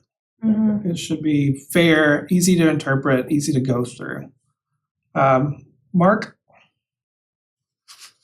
One of the big things is master plan. Like you've got to have a goal in mind before you try to figure out how to get there. Master From an planning. engineering background, you've got to have a master plan that you can base all your decisions off of. So, what do you think about the fact that some of our codes haven't been changed since They're outdated. 2000? So they need to be updated. I think we'll include staff in on this conversation too, since you just jumped in and. I got waylaid in the hall with another question. We'll skip to Ryan. What kind of considerations would you look at for zoning and development code? I mean, I agree that the code needs to be updated I have a running list. desperately. I think walkability and just generally how you travel around the city is something that we should focus on moving forward. And we are with, like, you see Oak Street ahead trying to redevelop, and yeah, there's a list. But I think the code needs to be updated. I think there are parts that are very out of date in it. And they should be fixed. There's some antiquated terminology in There's a there. little. I think from that respect, I think we definitely need to overhaul it and address things that have gone by the wayside, things that have kind of come about in the last 20 to 30 years, and try to anticipate uses and so forth that are coming into being that are related to like So e-commerce. like urban renewal, Pardon? like urban renewal. I mean, yeah, just trying to anticipate what's coming based on how things have changed in 30 years. My other big one that I want to see happen, and we've started the process, is updates to our development regulations, building materials and so forth. Yes. And they're good, but a lot has changed. There's a lot of new materials that are available and so forth, and just reimagining those to get a variety of products, but still maintain good development. So I'm hopeful for that. For me, with development code, environmental considerations, I do believe that I like the tree canopy in Conway. I think we have a fantastic tree canopy, but we don't have a lot of ordinance to protect it. Yes. For me, I do like smaller lots.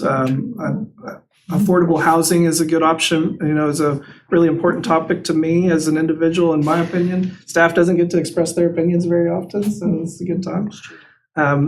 Housing affordability, multifamily uses, that user-friendly development code, I think would be really important to go through, updating the code to incorporate some more modern best practices, and streamlining and having a unified development code would be beneficial to going through that process. And I will jump off my soapbox and pass the buck. Go ahead. For me, I think more long-term, because I've lived here my whole life, so I love to see all the awesome things that have happened in the city. So I think about sustainability. I think about the desirability of the zoning. How does that make our city a desirable location? Obviously, with what I do, I want people to pick Conway if they're choosing between cities. So, like, I would do a commercial tomorrow for our trails. Like, I'm on there 4 days a week. I love it. I think it's the best thing our city has ever done. And when I have people that move here, that is one of their very favorite things. So I love to think long-term and think about the desirability of our city with that growth. How does that zoning that we decide on and that we change as a city, how does that impact the future, and how does that look for a development down the road? And so, And and those that, density requirements. yeah, and that has changed. Like, I look at around the nation with, I serve in a position on the state realtor, as a president of our board, and I work with people across the nation and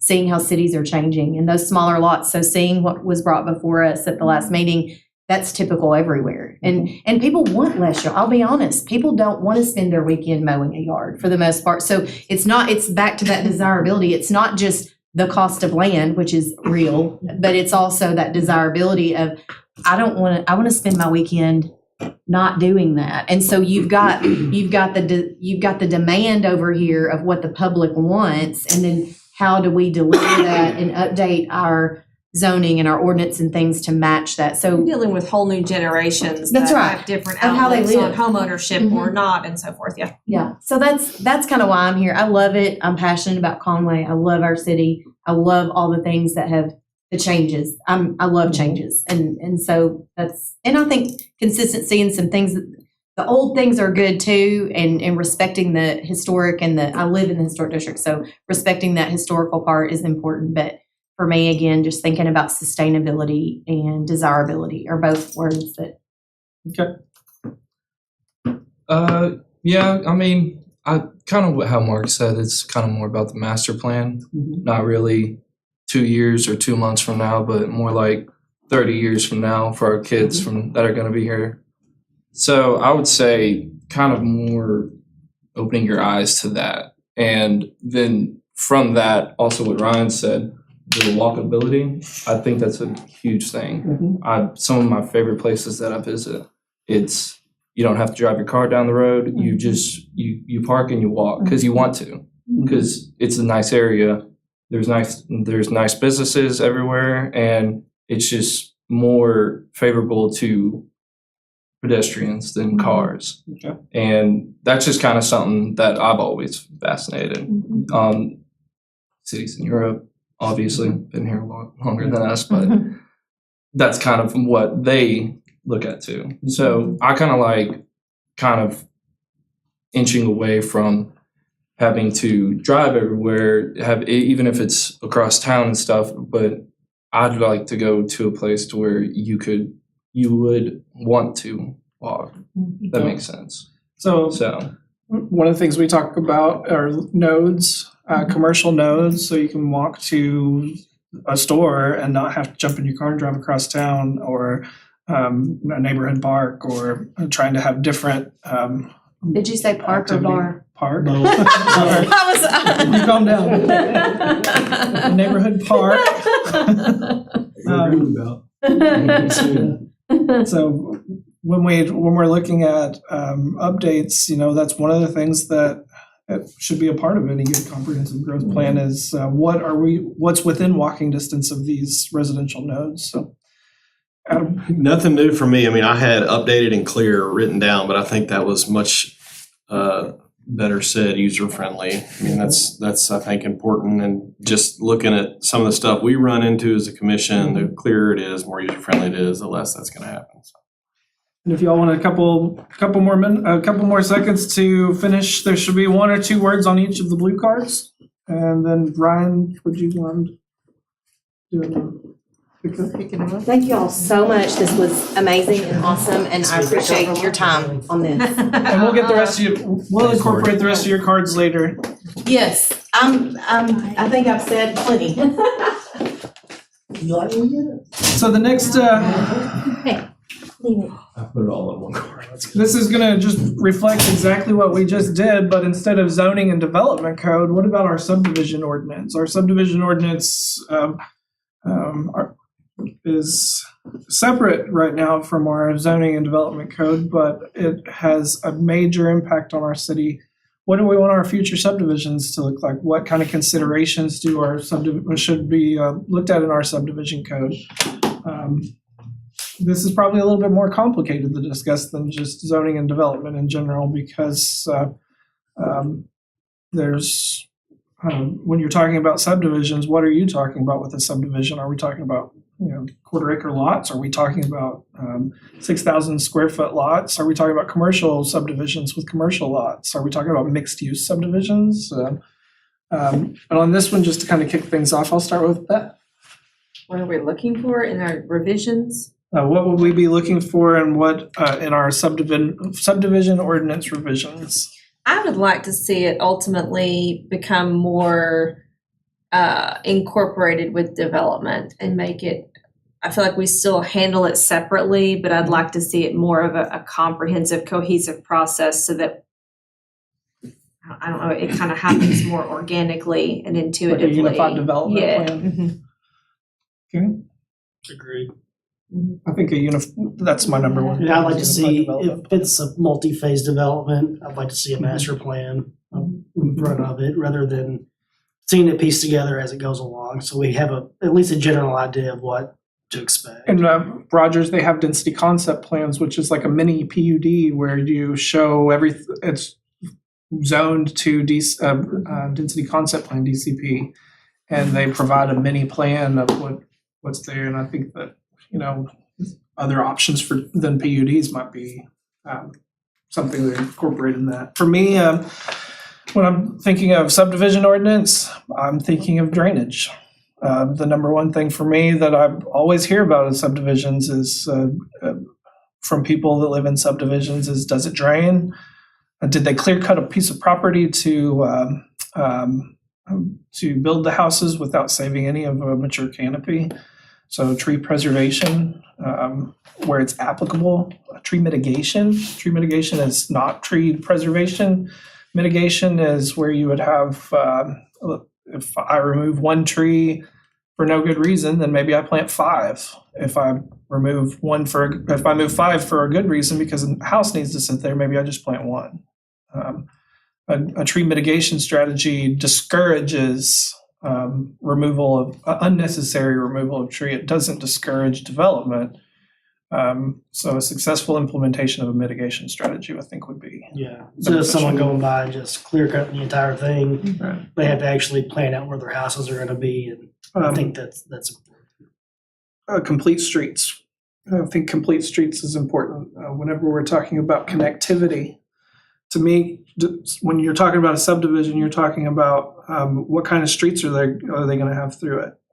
Connectivity is vital to ensure that major arterials don't get over inundated with traffic. If you're funneling everybody to the same street and not having any connectivity through neighborhoods, then you start to have an issue. We don't have a big issue with that in a lot of parts of this town, but we do have a lot of developments that are wanting to islandize their, I don't know if that's a word, islandize? Sure. Islandize? Okay.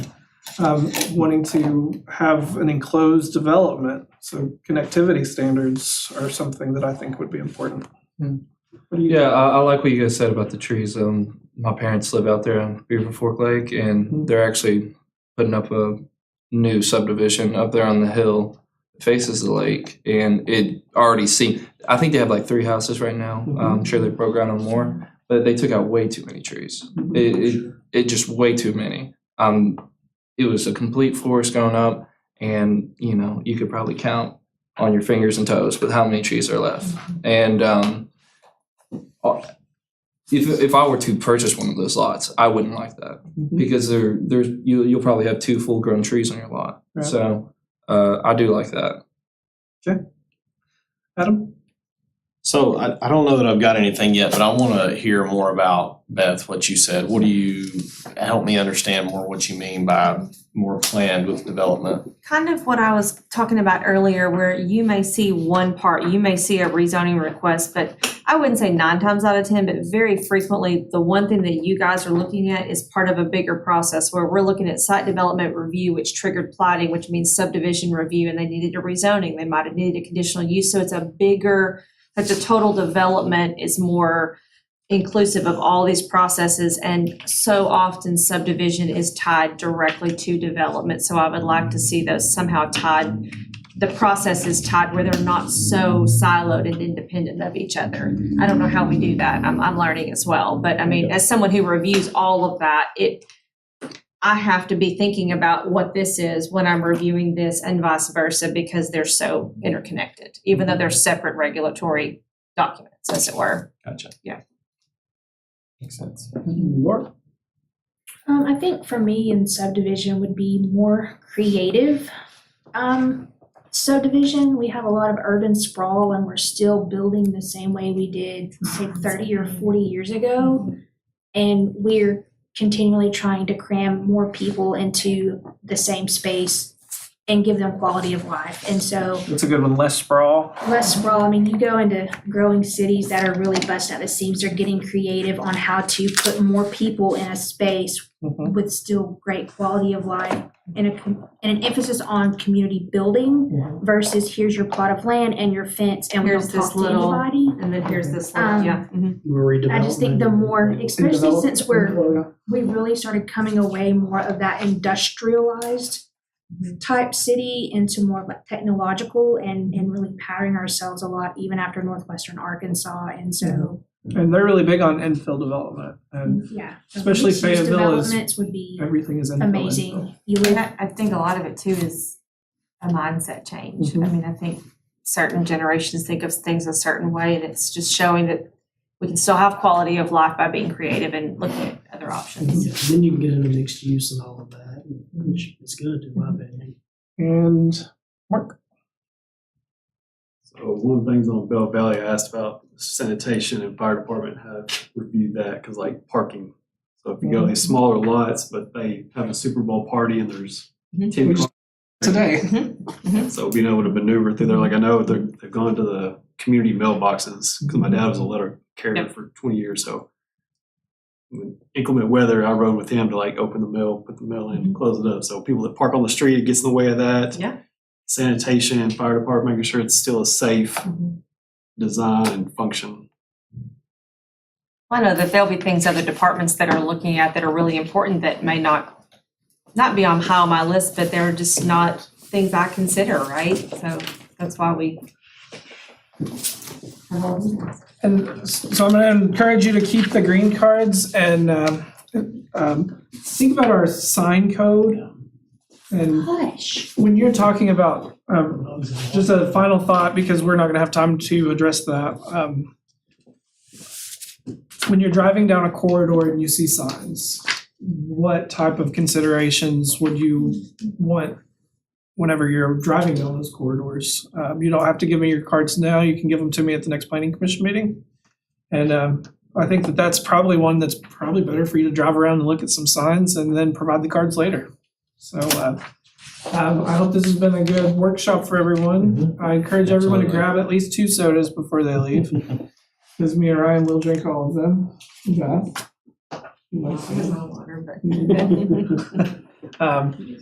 And feel free to grab a bowl of chips and some dip if you want some too. And thanks everyone, and I'll thank our IT people in the back and have a good day. Yep, thank y'all. We are dismissed. Thanks for putting this together, guys and girls.